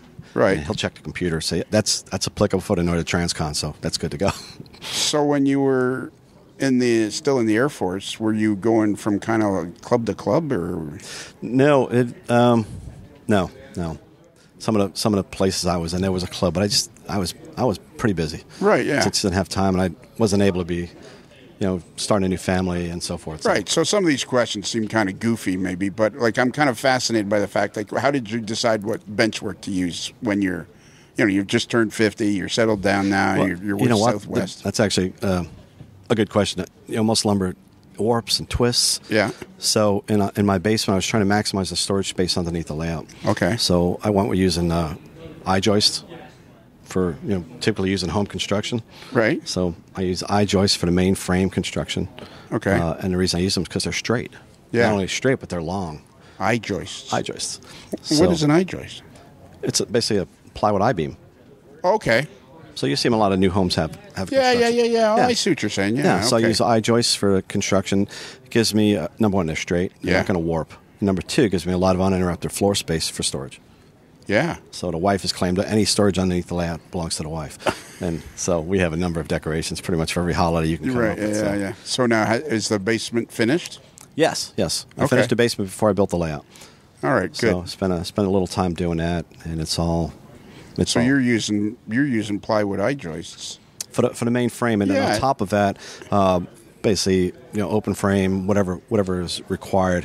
But I'll put some cross members in with plywood, build it up with risers, whether it's a yard or open terrain. Right. But the space underneath that layout or that portion is used for any type of wiring, signaling cards, and so forth. Sure. So now with an I-joist, how much of a span can you have between legs or supports from the wall? I think you can go as much as 24 feet. Really? Yeah. So I go. The longest ones I use are 16-footers. So do you build these are hand-built eye joists, I'm assuming? No. You could buy them. You go to Really? go to a lumberyard and buy the eye joists. You have to Okay. order them, and they'll deliver them. Usually, 16-footers stick out of your pickup truck a little too far or something. So how wide from top to bottom is an eye joist? About 10 inches. All right. Yeah, it's basically a 1x10, Right. but it's an eye configuration. Right, yeah. Made out of... Typically, well, the web is a piece of like not plywood, but like a composite, like OSB. Yeah, I know. or I've seen something like- those, yeah. And then It's the not top, wafer board, but it's a little stronger than that. Yeah, and then the top port usually is like a laminate type of material. Okay. Although I did get some recently that were basically dimensional lumber that was machined out to fit the plywood portion in the middle. So, It's really... And how much does an eye joist cost, roughly, now? what? Or even when you were buying it? they've on my initial buy they weren't too bad, but you buy them by the foot. I think they were over. I'm trying to think how many. About 100 feet. It was like 100 feet cost me $500. Okay. So, But it's but it's just strong enough for... I know what you're talking about because it's basic modern-day home construction. yeah, right? it is. It is. That's a great idea. The prices went up. I think the prices jumped about 40% since But the super pandemic. strong. It is, and they're Super and they're strong. straight. That's the big thing is That's they're true. straight. Okay. So underneath that, the legs are. I have feet on there. The feet are rated for about 400 pounds each. Right. These Lee Valley hardware parts. So. they So work now, pretty Dave, well. you're going to have to be on the podcast more often because now we got a former Navy pilot or Air Force pilot who's now a Southwest pilot. He's Yes. building a 1,230 by 40 foot layout, and you're halfway done, roughly. I don't know. I don't know. Well, which part do you like building the most? Like, you sound like you love the signals, you love the wiring. I like the signals. I like the electronics. I just don't like doing it sometimes. You get bogged down. Yeah, Yeah, I'm yeah. the master of underestimating time. It'll Yes, take me every- 2-3 hours, and here I'm 2-3 weeks later. And I'm still working on it. That's the thing I think with model railroading is you think that you're going to get it done a lot faster, and then you get into the project, and it's like it's not that the project is necessarily harder than you thought, but it's just more time Just consuming. time consuming. Yeah, You know what the worst part is? If I ever clean up, my wife complains all the time. It's a mess. You're right. In the basement, I go, I don't want to clean up because it'll take me half a day to find everything once I clean up. Yeah. So Yeah. the nice thing about it is I can drop everything in place and just, it's a mess, but I'll clean up eventually. What kind of track are you using? I'm using microengineering, code 83 concrete tie for the main. Right. And then microengineering code 70 wood tie for the yards. And Turnouts are microengineering? microengineer number 6 in the yards and fast track number 9s on the main. Okay, you're using fast tracks. I am. How do you like that? Love them. They're great. Actually, I have fast tracks number 6s as well in the staging yard. So they're nice. I really like them a lot. Okay. Yep. Tim Morris is a that's friend of mine. And It's one of the best products ever. oh, my God. Ever to come and out. he invented that just one day on a piece of... the original. He's shown me I go down there quite a bit, but, he's shown me the original. And, to think of what he created... And the guy's a genius. He's always got some idea floating around in his head. He's always making something. Well, he's really up the level of turnouts. Yes. Compared to what was, say, 25 years ago, they're really amazing. And he used to have a CNC machine that could only make one at a time. And he now has upgraded that CNC machine. He can make 2 or 3 of these things at a time. Nice. I know. It's really a great quality product. How long did it take you how long do you feel like it took you to master making? Because some people are really afraid to try fast tracks. And I don't think it's that hard, but I think it's a case of repetitively. Like, how many do you think you made until you went, yeah, now I got it? I think after the first one, it was good. The first one, I screwed up the on the frog, the point frog portion where you set it. I set it just a few thousandths close. Right. So and I soldered it. I was done. So, but it's okay because it's a learning. It's a Right, learning. yeah, it's his learning curve. But Absolutely. after that, you know where the pitfalls are going to be. They still look really good. Don't get me wrong; it looked really nice. But it was a few thousandths off, and I'm like, I'm not using it. No, because either you pay for it now, or you pay for it later. So yeah, exactly. And once you master making a fast tracks turnout, they're so smooth. They are. They're glass. They really are. Exactly. Maybe Tim. What I would like to see is a movable frog. Oh, really? Have you ever seen those on a prototype? Vaguely ever. Maybe have Tim make that. I would love to see that. What you need to do is send him an email. Yeah, maybe you can listen to this. Is he down in the green room or something like that? Yeah. Get him in the green room. You need to send me a message because every year I do this charity walk for a hospital in Toronto, and every year Tim, for his sales in September, donates a portion of his sales in September towards my charity walk. So every year I go and I interview him in September or October. So you got to send me a text just before I go to see him, and I'll remember to ask him about that. Okay, yeah. That's a tough one. But it's out there in a prototype. It would be very cool to see. Oh, yeah. Well, he can make anything, this guy. Yeah. So how long have you been coming to this meet? I think the first time I came out here was in 2007 when I was in Collinsville. When you were what? 2007 when it was located in Collinsville. Yeah. Yeah, that was the first time I came out here for the meet. So when did you leave the Air Force? Well, I retired twice. I retired in 2007 and then was totally out. And then back in 2009, I went back on active duty for a few years. Really? So, yeah, I retired twice from the Air Force. So you went back on active duty? They needed pilots back in 2009, so I volunteered. I said, I'll go back. How old were you when you went back? I think about this. I don't know, maybe 45. Wow. So I went back and hung out with all the young guys and young ladies and flew airplanes. So. And what was there a conflict at that time? No, the Air Force was just short of pilots. Okay. So they're always a little bit behind planning. You know what I mean? Hey, we need more pilots. Crank up production or turn it off, type of deal. So they were behind. I'm going to apologize for asking you these questions next, but I'm fascinated. Did you ever land on an aircraft carrier? No, those are the Navy guys that do that. Oh, that's right, of course. Why does the Navy have its own Air Force? Well, you got to land on aircraft carriers, right? So what was your favorite plane to fly? The F-16. Yeah? How fast does that go? Fast enough. It'll go as fast as you want it to go. I guess you're not allowed to say No, that. you can say it. It's 800 knots indicated is the limited factor, and that's the canopy limit. And when you're going 800 knots, does everything get kind of like how do you manage to, like, you're coming up on a hill? Like, how far away are you when you got to kind of go, all right, pull back on the stick? 800 knots, you're not normally low, but okay, things move towards you quicker. There's nothing like a movie, but you're just moving. Yeah. The thing is, when you usually have to be an afterburner to go that fast, and when you come out of afterburner, you're now hanging in the straps. Hanging forward because of the deceleration. But, you really don't sense the speed up high. Down low, you would sense the speed if you get 1.2 Mach on a deck. We've done that at 200 feet, and it's like being you like hockey, right? I love hockey. Play air hockey? Yeah. Make believe you're a puck. That's what it feels like as you're going across the ground. Oh, okay. You're really scooting along pretty well. All right. And so then after a day of out flying F-16s, you come back and you start working on some of your stuff. Yeah, I try to. Yeah. Cool. This hobby. Is this hobby not like, it's like you meet the coolest people? There are a lot of great people. There really are. I mean, from all kinds of, just interesting people overall. I know. I've met people. I always use the example of my friend David Hyde, who plays in the Dallas Symphony Orchestra. And now my buddy Dave, Oppedisano, almost. Pretty close.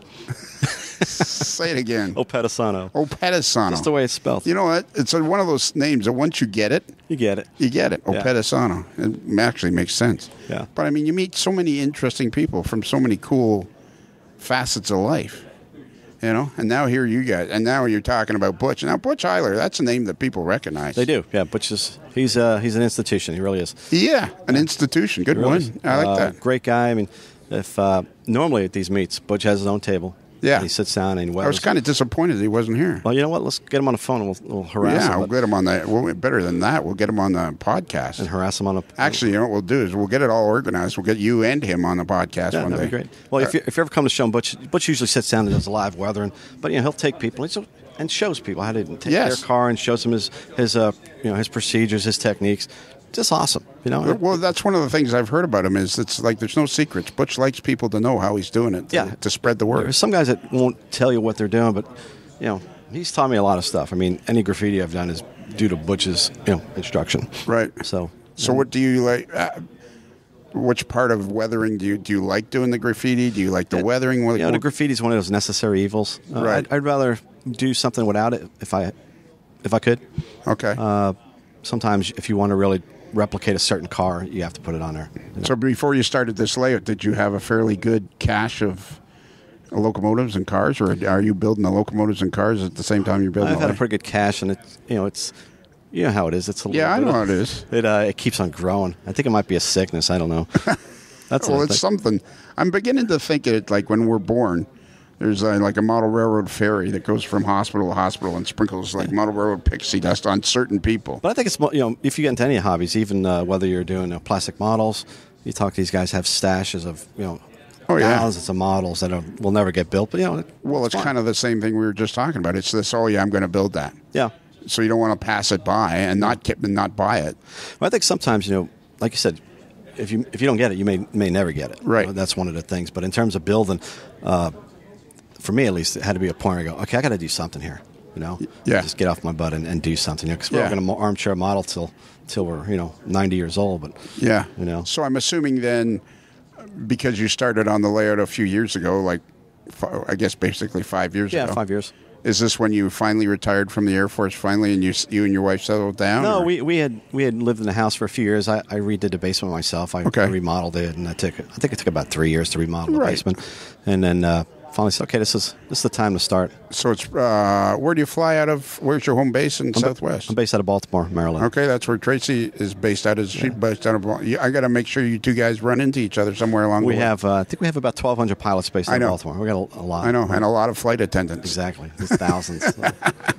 But you run into the same people, Yeah, I'm going to have to make sure that somehow your guys paths cross or something. Yeah, get on a good trip out to Kansas City or something like that. Get some barbecue. Yeah, she's always flying into Kansas City. I think in June she's flying into Buffalo at some point, and I'm supposed to go see her. Yeah, you know what? This is great. And now that we've made a connection, you and I are going to work on getting Butch on that. Let's do that. And the three of us will do a podcast together. That would be fun. That'd be a lot of fun. It would be a lot of fun, actually. Yeah. It would be a lot of fun. Yeah. All right. Butch is a great guy. That's it. Say goodbye, Dave. All right. Goodbye, Lionel. No, say goodbye, Dave. Goodbye, Dave.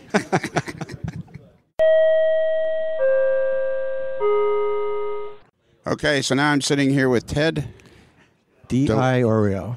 DiIorio? No, DiIorio. DiIorio. Yeah, see, the Arial font is the bane of my existence. So Arial font, lowercase l, they also make it as uppercase I. Okay. So all the DiIorios in the world have a problem with that, and then my sister has solved it by just doing 2 lowercase i's for. So how's it spelled then? D-I-I? Yes, D-I capital I-O-R-I-O. Oh, okay. So it's D-I capital I, then, which makes it look like another L. Yeah. So like I said, Arial font is the bane of my existence. So what's the heritage of DiIorio? It's Italian. Did I say it right? DiIorio? Yeah, it's Italian. Yeah. Oh, okay. Yeah. All right. So you and I have never met. Okay, well, we've met in passing, but... We met in passing, and then I see you post on the fans page. Mm-hmm. Yeah. And I saw just the other day you were moving your layout out because they had to do some the HVAC, the HVAC stuff. Yeah. So you had a layout before? Yeah, I had a mom pa layout. It was a lot larger. It took up half the basement. And the area where the HVAC system was, the mechanical closet, I had a helix there. So I made that helix that was on wheels on casters also, just like this layout. Right.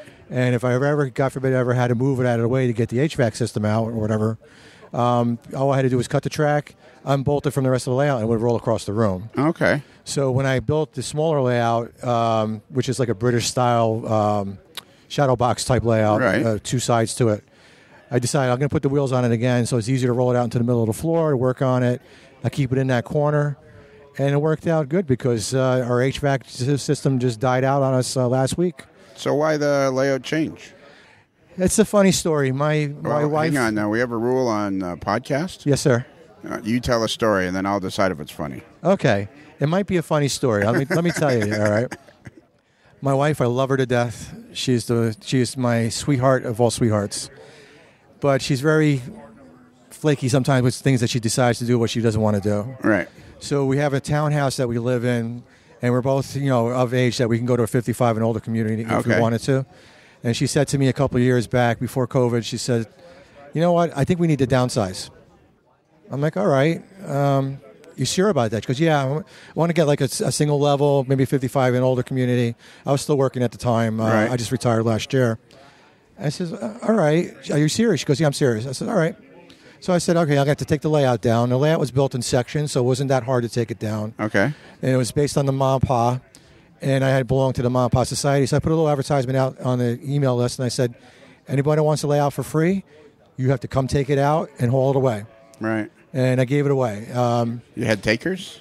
Yeah, I had a couple takers. So one guy showed up with a couple of his friends in a trailer, and I don't think he was prepared for a move because he just had no shelves or nothing in the trailer. He just threw everything in the back of the trailer.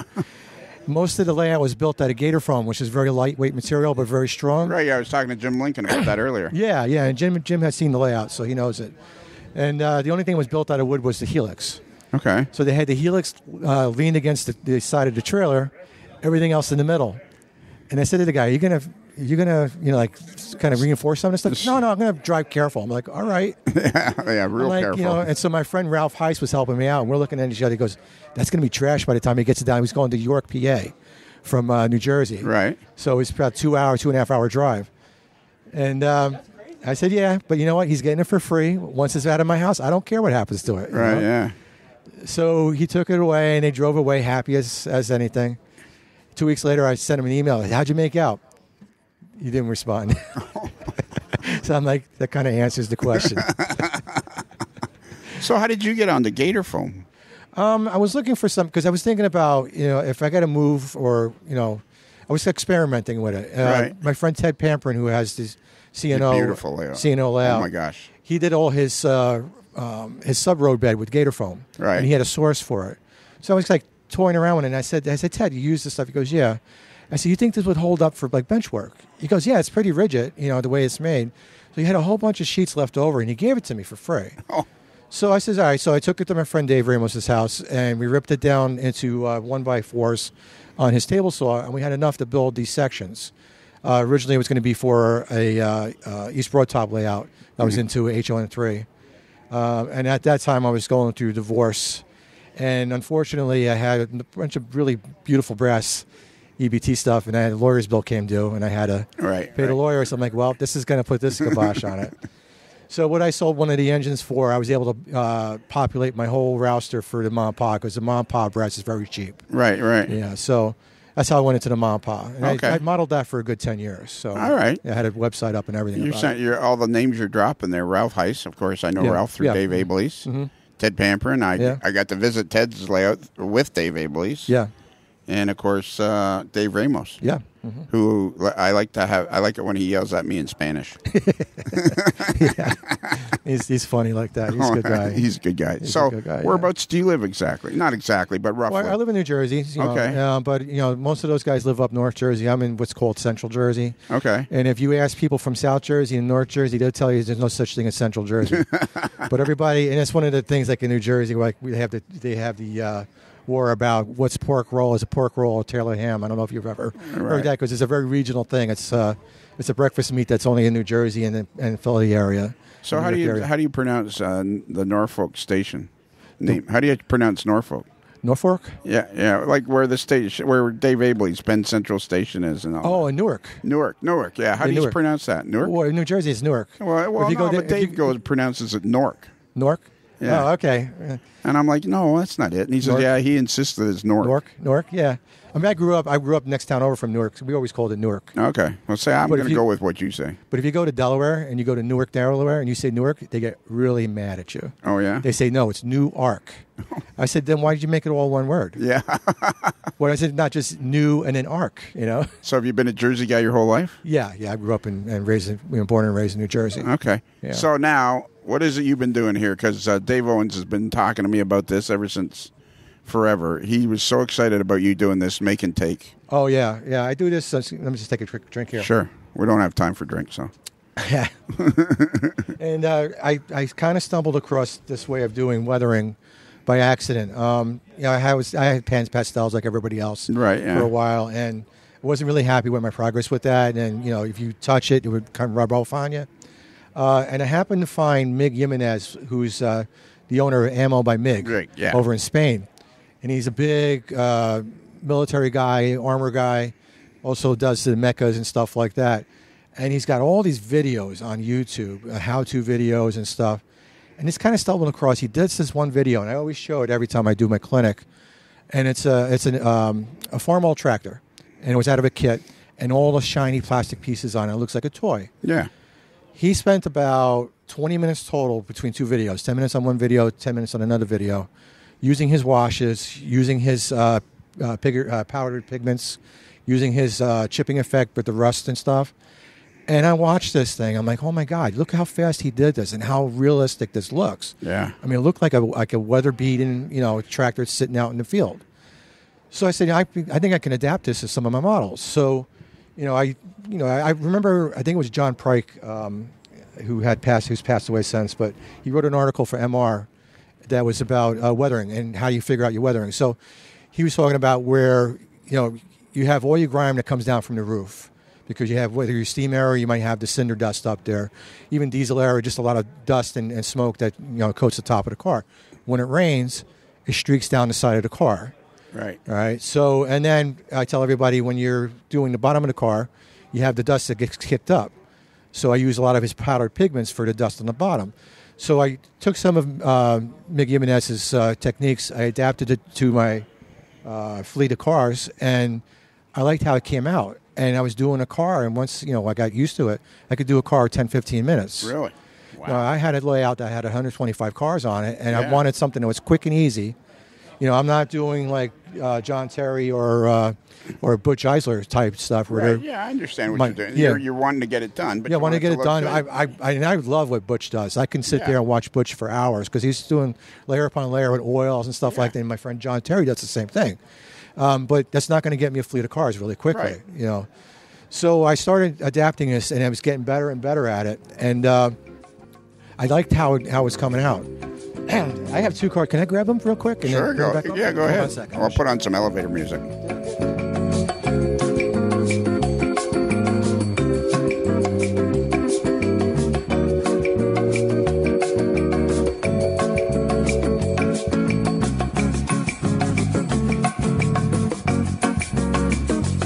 Now, I know we're not on visual here, so you're not going to see this. We're going to paint a word picture. Yes. So the first car is an Atlas car. The second car is an Atlas car. They're the same exact car. Right. This one's before it's been weathered. This is the one that's been weathered. Wow. All right. And this was basically at one of the clinics I did it, and it took me about 15 minutes. Really? I love how you got the before and after, because there's a huge difference. Yeah, and that's a selling point for the clinic. I put it up on my display, and I have one sign saying before, one sign saying after, so people could see this is what you can do in 15, 20 minutes. Right. And then I can go back, like I went back today, and I did a couple more things that I hadn't done before. I did a little bit with the trucks, which wasn't done, and I started rusting up the wheels. Okay. So once you haven't done and you want to go back, you can always go back and revisit it. So we have the top where it's been... I'll put a wash of what's called dark brown for green vehicles. Dark brown for green vehicles. Yeah, it's actually out of this set here. This is the weathering set for modern Russian vehicles. Okay. All right. Dark green for brown vehicles. Yeah. And if you look here, all right, here's like some brown, some darker brown, stuff like that. Yeah. All right. Or green vehicles, and that's the tank guys, and like again, the military guys are crazy. And Mig Jimenez is big into tanks and stuff, so I know he likes that.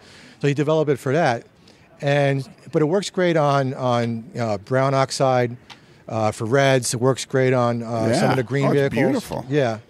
So I do some Penn Central modeling. So now stuff. Is this water soluble or is it just dry brush? These are enamels. Okay.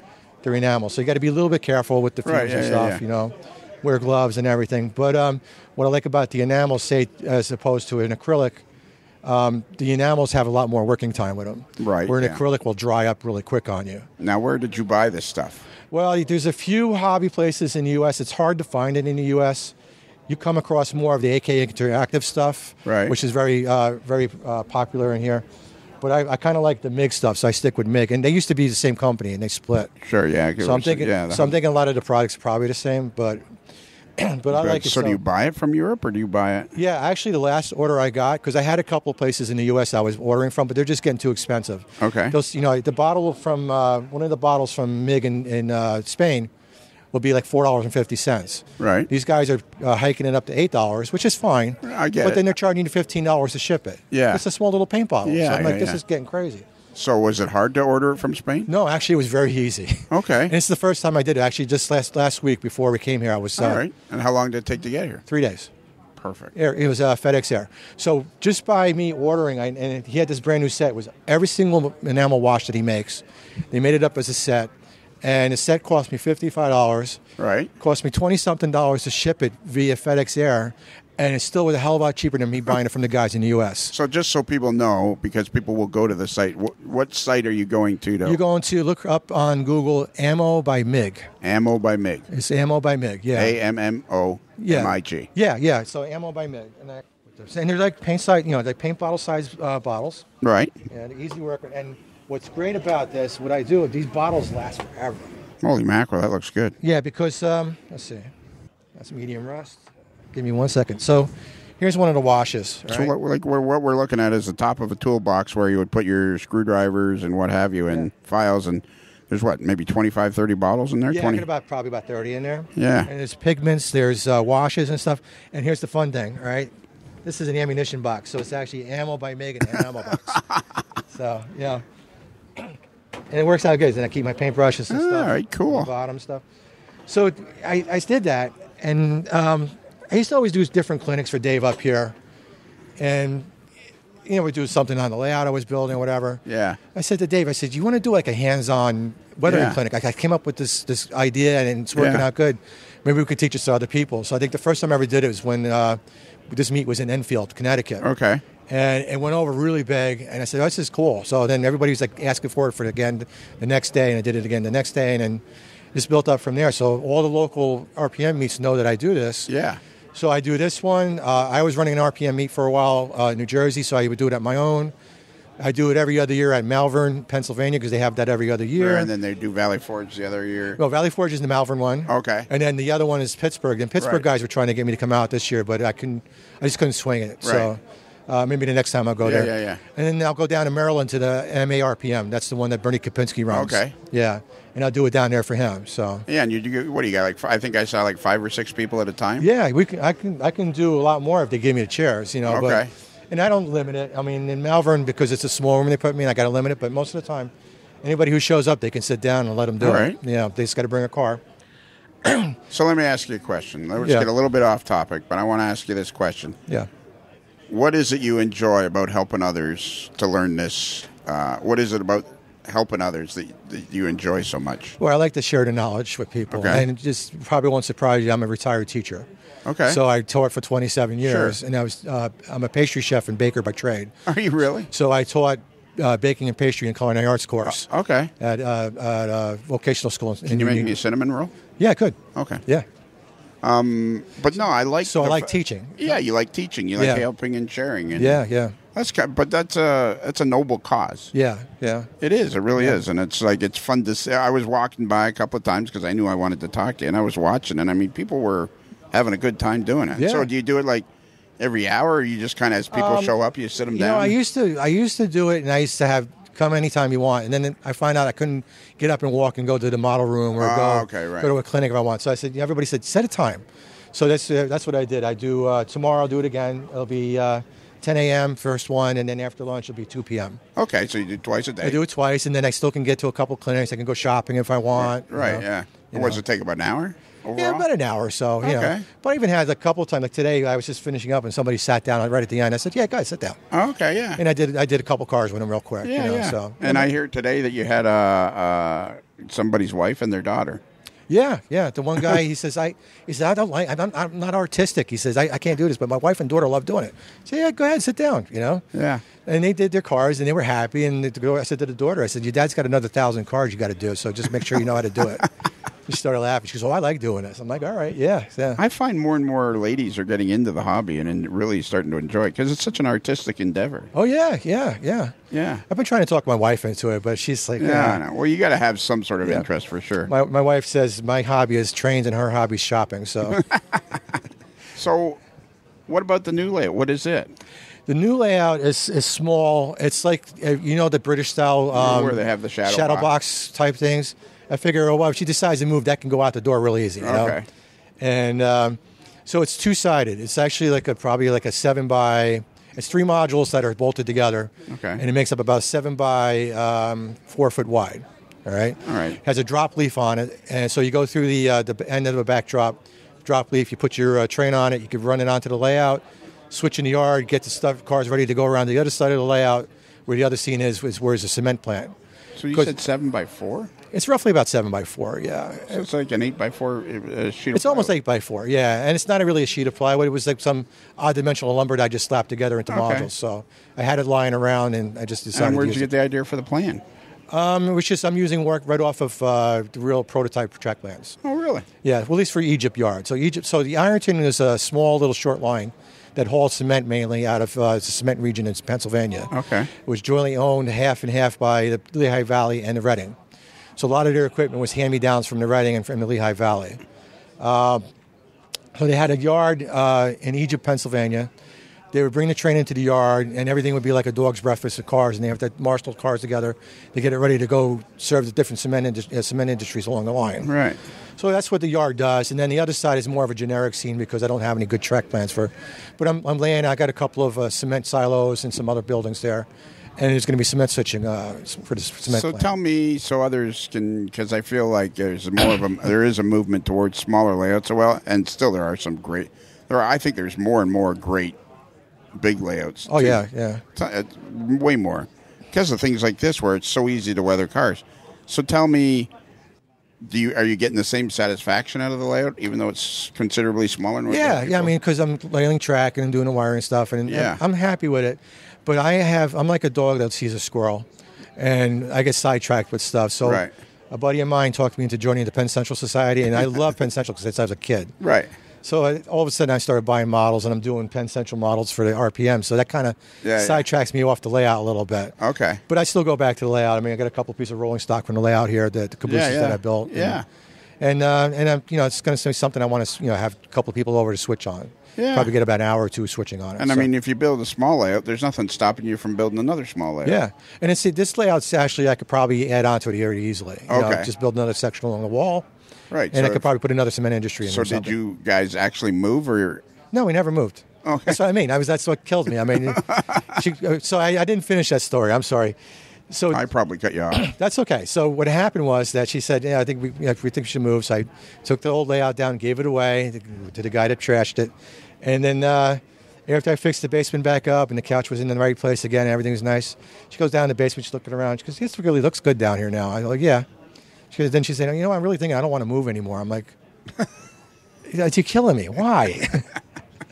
I said, you sure? She said, no, I don't think I want to move anymore. I'm like, I just took this layout that was like about 50% finished. Yeah. And it was I was just starting to have op sessions and stuff. Yeah. So. Oh, my goodness gracious. But whatever, I love her. So I got to figure it out. I get it. It's but that's kind of the uniqueness of the hobby. It's like there's always something to do. Yeah. But the funny thing is that I don't. If I go say if I ever change from the Ironton, I probably won't go back to it. Right. I won't build another Ironton layout, just like I won't build another Ma Pa layout. Right. Yeah. I did it, and when I had to get rid of it, I says, all right, I'm getting rid of all the memory of it too. So I sold all the equipment off and everything else to people, and then it starts from scratch. Okay, I'm going to ask you the same questions I've started asking everybody because I'm becoming fascinated. What is it about this hobby? Like, why? How does it get into your soul? And people, like, once you're in it, you can't get out. Yeah, I mean, and it's a lot of times, like a couple of friends of mine will say, you live and breathe and think about trains all the time. It just gets into your blood. Yeah, but ever since I'm just like everybody else. I was a kid. My dad bought me a train set, Lionel, but it was HO Lionel. Right. And he put a board up for me, and I was just fascinated to run those trains. Yeah. Got out of it for a little while. Then I joined. We had a model railroad club in high school, so I got back into it back in high school a little bit. Then I got out of it again when I discovered cars and girls. Yeah. Then I got back into it again when I got married the first time, and joined an N-scale club and was in N-scale for the longest time. But I've always been in the hobby. All my best friends are in this hobby. Okay. So this is what keeps me going. And coming to these things, I love coming to these things because you see people that are friends, but it's just like you. You come down from Canada, so you know everybody, but you only see them maybe once or twice a year if you're lucky.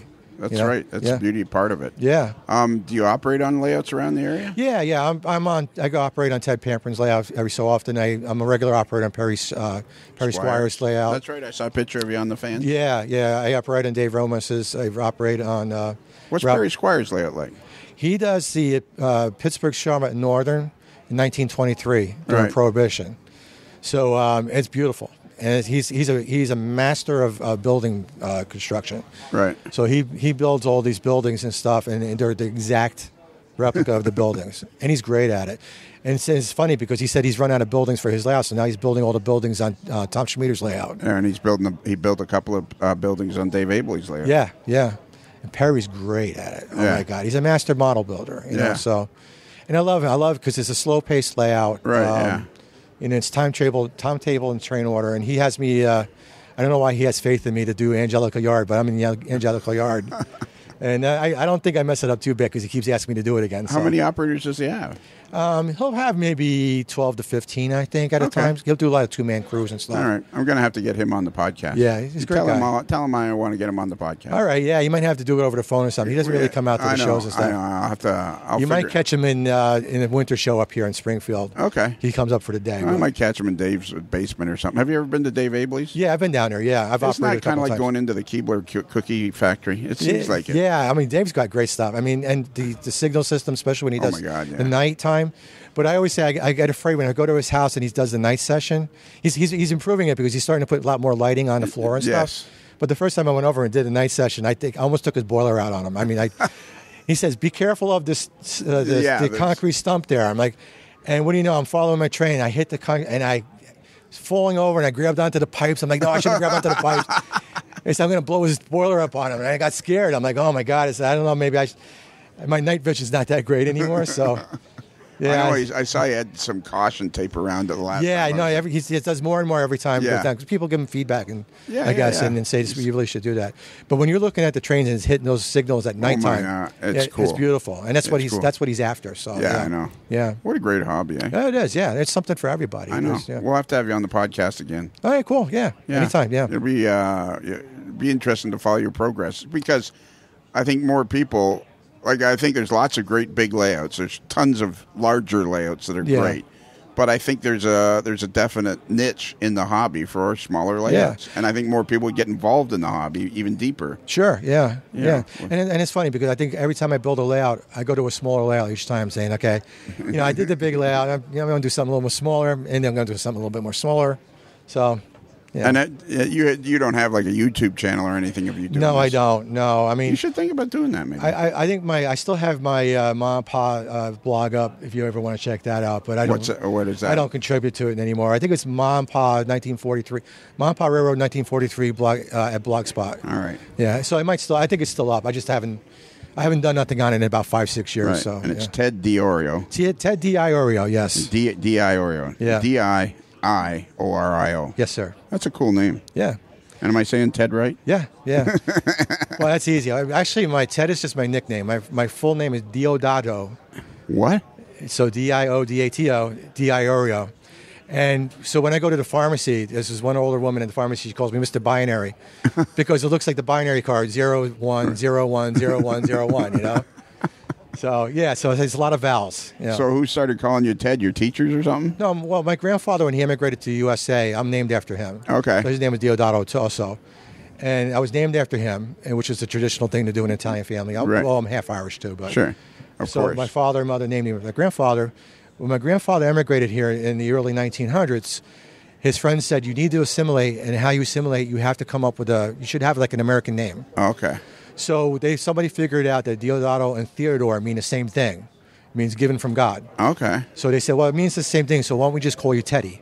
Ah, neat. So my grandfather, everybody called him Teddy, and that's what they called me, Teddy. Yeah, but they gave you his actual name. Yeah. So how do you say your first name again? Diodato. Diodato. Yeah. Diodato. That's a mouthful. There's a famous musician named Diodato, from what I understand. Diodato. Yeah. DiIorio. DiIorio, yeah. A lot of vowels. That's a mouthful. A lot of vowels. That's a lot of vowels. Yes, yeah. If you're gonna be on the Wheel of Fortune, you have to spend a lot of money buying the vowels. So yeah. It was really great talking to you. I'm really glad I stopped to talk to you. I'm glad you stopped too. Yeah. We're gonna have you. We've got to have you on the podcast again. And just let me know whatever. I love this weathering. Yeah. This is beautiful. Yeah. And it's so easy. Yeah. All right. Let's see. Say goodbye, Ted. Goodbye, Ted. If it's N, if it's H-O, the fast track is Rapido. So what did you think of that show, Dave? It was terrific. Yeah? What was your favorite part? You're messing with me. No, I'm not. We just listened to the show. We introduced the show an hour and a half ago, an hour and 40 minutes ago. And now it's the end of the show. Did you just go backstage and not listen to any of your guests? I was listening intently. Okay. What was your favorite? It was great. It was great. And I think what I really like is I'm glad to hear new voices. And we've heard from Jim Homoki before, who, again, is one of those amazing modelers. Rob Hinkle does all kinds of neat stuff. But my buddy Louie, who works with me on the meet, he's a new guy. So he's a pretty good modeler, and he's been a key guy on the meet. So it's great for people to hear from him. And, of course, it's great for people to hear from Dave, because Dave goes to a lot of these meets with Butch. But Butch often gets a lot of attention, which he deserves. But Dave is just as darn good and a neat guy and an interesting guy. Yeah, very interesting. Former Air Force guy, former fighter jet pilot. Yeah. Now is a pilot for Southwest, which is the same airline that the official flight attendant on the AML network works for, Tracy Boyd. They both work for Southwest. They both fly out of Baltimore. Home base is Baltimore. BWI. Tracy's taught me all the different. BWI is Baltimore. What's Hartford? I know this one. I'd have to see it to recognize it, because when if she texts me a message that she's there, I would recognize it. It's Bradley International. I don't know. What is it? BDL. Oh, that's right. BDL. If I saw it in a text, I'd know where she was. Yeah. Have you ever flown out of Bradley? Oh, yeah. Many times. Is it like a big airport? It is an airport where most flights end or start. There's not a lot of connecting flights. You're either heading to Bradley or heading from Bradley, as opposed to Charlotte or Chicago, where all kinds of people come through the airport. You're either starting there or ending there. Okay, how far do you think this engine will get us? All the way to the scene of the crash. That's right. I bet you we beat the ambulances by 20 minutes. That's right. That's a good way of putting it. It's where you either start or end. Do you miss the Hartford Whalers? I do. I went to a couple of games when they were still here, and it was fun. It was fun. But now we have a minor league baseball team, the Yard Goats. Yep. Railroad theme there. Yeah. And I go to a couple of those games a year. Well, see, that's the problem. The word couple. If you're going to support your teams, you got to more than a couple. You got to dig in a bit. Maybe double that up next year or this summer to 4. See if you can't go to 4 games, or get it up to get it up to 3 this summer and aim for 4 next summer. I probably shouldn't tell you that I get the tickets for free then. It doesn't matter. You buy hot dogs when you get there, don't you? I do. You buy beer? Yes, I do. It seems to a couple. Yeah, I was going to say. I bet you that's not a problem. No. Okay, so again, you guys have closed down another hotel. But with the closure of one, a new one opens. And we're moving the meet to the Sheraton in Springfield, downtown Springfield. Isn't that where the Amherst? Man, John was impressed because I said the Amherst Railway Society's Model Railroad Show. That's it. And isn't that where they have the clinics for that show? They do. They on the second floor, and we are going to occupy the same area. We're going to have 3 clinic rooms. We're going to have a separate model room and a separate vendor room. And the nice thing is, if the meet continues to grow, there is the opportunity to grow there. Yeah, and the meet will continue to grow. There's no doubt about that. What were your final numbers for this year? We had about just under 200 paid admission, but when you factor in the people, the clinicians who don't pay and the staff, we had well over 300 people. I'm sorry. Yeah, well over 200 people. Right. Okay, because so clinicians don't pay. No, we don't charge clinicians. Wow. Well, that's kind of worth their while to make the effort, then, isn't it? Yeah, we didn't charge them this year because they. That's been our practice. Yeah. So. Okay. Now, what if you had an official podcast to represent the NERPM meet? What would you charge that guy? I don't know. Hadn't crossed my mind. Well, start thinking about it. I'm always, at least give me a good parking spot. So, when I was, you know what? And then I interviewed John Sacerdoti, which will be on the next show, part 3, which I think I'm going to get Chris Adams to help me with the introduction and the wrap up on that one. Cause then I'll have had Tom, who was there, Dave, who runs it, and Chris, who was there. I surprised Chris because I didn't tell him I was coming. And then when I was somewhere around Syracuse, I was trying to kill time. So I dialed him up, and we had a chat for about 20, 30 minutes. And he says, "Where are you?" I said, "I'm just hanging out around home." And he said, "Oh, you're not coming to the show?" I said, "Nah." I said, "I've actually never been to that show." I said, "I wish I had thought about going." And then I got there, and he had his back to me, and he was getting his stuff out of his box. And then he stood up, and there I was. Surprise, surprise. Surprise, surprise, surprise. What else can we talk? So when I interviewed John Sacerdoti, which was a lot of fun. I always like talking to John. And he was working the white elephant table, and you guys don't charge a percentage. No, we never have. We've always done it as just a service for the people who come to the meet. You guys run somehow we got to figure out how to, between this year and next year, and of course we'll do our pre-NERPM show again next year, but we got to figure out how to get the point across to more people that they got to come. I get how people are concerned, or I get how people have gotten the misnomer that RPMs are only for the best modelers, and if your stuff isn't spectacular, don't bother putting it out. Well, if that was the case, I wouldn't be there. Yeah, but that's about as far from it as you can get, because the thing that you really want to get across, or I want to get across, is how friendly everybody is. It's just and that's credit to you, Dave. I mean, you put a lot of effort, and you and John have a lot in common that way. You guys are just dedicated to making the hobby a better place to be.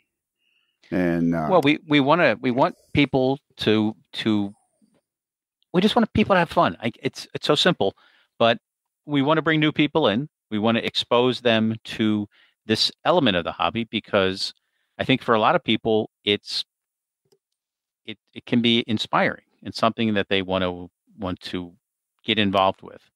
I've been to a bunch of proto meets. I've never been to a bad one.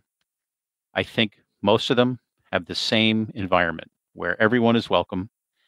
No one's going to judge you, and come on in, learn, ask questions, and have a great time.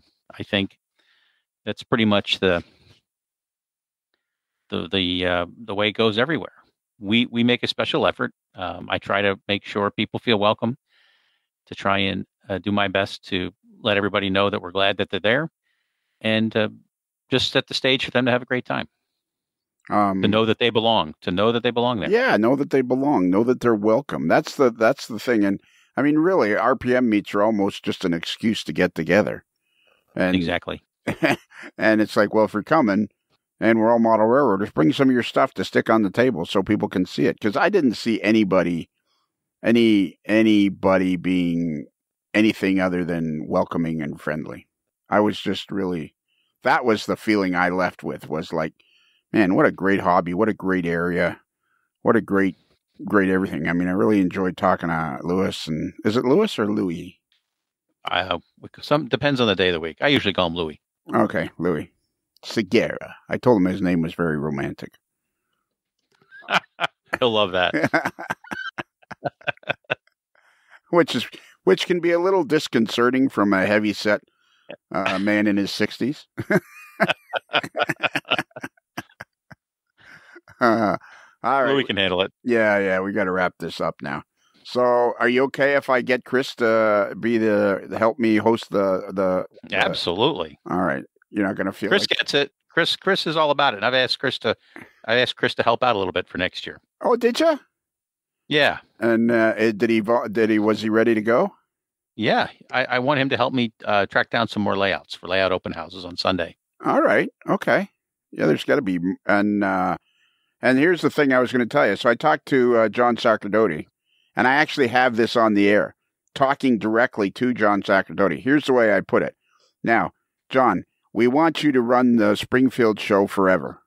We don't ever want you to retire, ever. I would agree with that. Absolutely. That's a no-brainer. Nobody wants John to leave, even if we have to wheel him in and he can only grunt directions. That's what we want. However, if at some point he feels like he has to stop, both him and I decided that you're the guy. Well, I think a couple more people might have to be involved in that. But if I'm involved helping now, I'm going to keep learning about the show, and I will do whatever I can to be of assistance. So are you a member of the Amherst Railway Society? I am. In fact, I'm on the board. Oh, really? Have you ever been the chairman? Never. Oh, okay. I'm the secretary. Oh, so yeah. I'm going into my second year, so it's you got to start somewhere. That's a very prosperous club, eh? It is. The big event each year is, of course, the big show, and we're lucky because we have, and this is something I didn't really see or fully appreciate until this year. We have got volunteers, members who are volunteers, who are amazing. Just a great group of people. Never enough, mind you, never enough. We need more members. We need more volunteers. But these guys just work their tails off starting Wednesday. We go there on Wednesday. They begin chalking the floor to get the positions for all the tables, because we rent about 800 tables that come in, and we have to chalk the floor and mark where layouts go, where vendors go. And John has spent months assembling all this information on maps that we then use, and then we bring the tables in and we set the tables up, and then we have guys who guide the different vendors and the different layouts and the different exhibitors in. And we have an incredible staff in the office that helps John with all of this administrative stuff. As you can imagine, that's just a massive task. And these people do an amazing job every year. It's people get to enjoy the show. Yeah. It's people enjoy the show, and that's what we all want. But there's a lot of work that goes into it. I think you got to realize what I love about this podcast is the people I've met. That walking away has been, like I had the walking away. This is probably the best time of my life in model railroading, is doing this podcast and all the people I've met. And you got to know that you're one of the good guys. You take that, stick that in your pocket, and carry it around with you. I'm far from perfect. I'm an imperfect person, but I try, and hopefully most days I do better than average. Yeah, let's be clear here. I never said you were perfect. Okay, well, my wife's right upstairs, and I'm sure she'll come down and back you up. Yeah, I didn't even get close to your perfect. I played hockey with a lot of guys that were good guys and would go into the corner with me. I never said they were perfect. They're good guys. Yeah. And what's the most important thing about the Springfield show that you've learned from John and being involved? Just how reliant it is on the volunteers. It just doesn't happen without them. There are so many moving parts, and John has done a great job empowering people to take on those roles. There's floor managers in each building to oversee what's happening. They're busiest during setup, but they're always walking around and checking to make sure there are no hiccups. The staff in the show office during the show. As you can imagine, once the show gets going, there's a little bit less work. It's the setup that's the big thing, and it's the same with the meet. It's the prep time, the ahead of time work for me. During the meet, we've got the IT guys are always scrambling to make sure that everybody's IT needs are met. And during the meet, we have people who during the big show, we have clinics and other programs, and people are working to make sure those go off. But the real hard work is the setup, and then we're back Monday morning. But we don't get out of there until probably 10 or 11 on Sunday night. The tables are all taken down, and then we go back to finish up on Monday. Well, that's all good. Those are all excellent answers. But the key to running the show is making sure I get a parking spot. Well, that goes without saying. Okay. Okay, that's it. We're done. So if anybody wants to, this is on the free channel. It's all the NERPM interviews are going to be on the free channel so that we can help NERPM grow as much as we can. And if anybody wants to write in and with a comment, positive or negative about the show, you just email to modellerslife@gmail.com. That's modellerslife with one L like railroad, not two L's like Lionel. That's the best I can come up with. That's pretty good, though. And if you like this show and you'd like to hear twice as much podcasting every week, you go to our website, amodeler'slife.com, and there's a link there to our Patreon channel. And just for just literally a few cents a day, you can have twice as much podcasting every week. And we call that kind of our down home channel, kind of our Mayberry channel. What do you think of that? I've never been to Mayberry, but I'd like to go.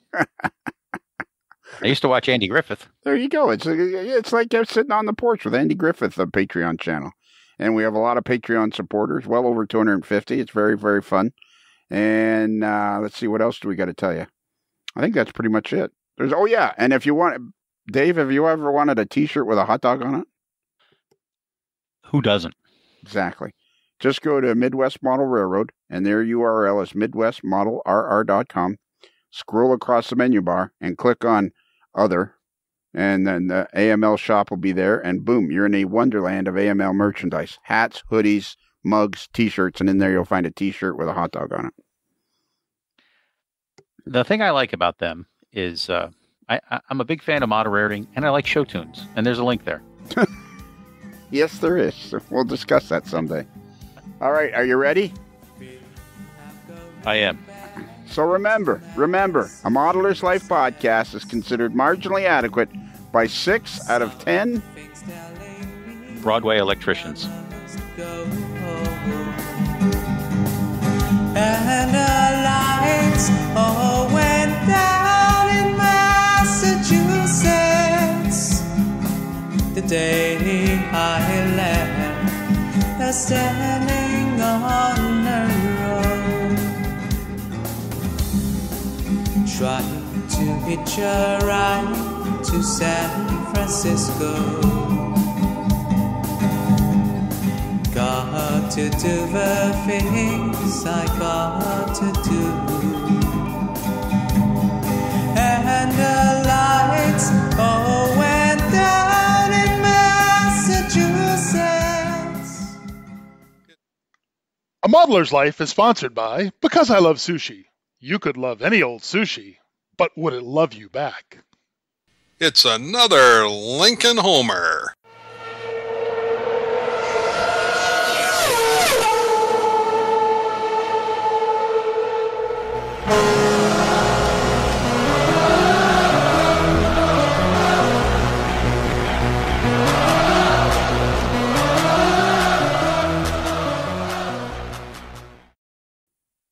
Nice. You put a little thought into that. I like that. I'm impressed. Well done. Going to Midwest Model Railroading theme there. Yeah, Midwest Model Railroad theme. I love it. Beautiful.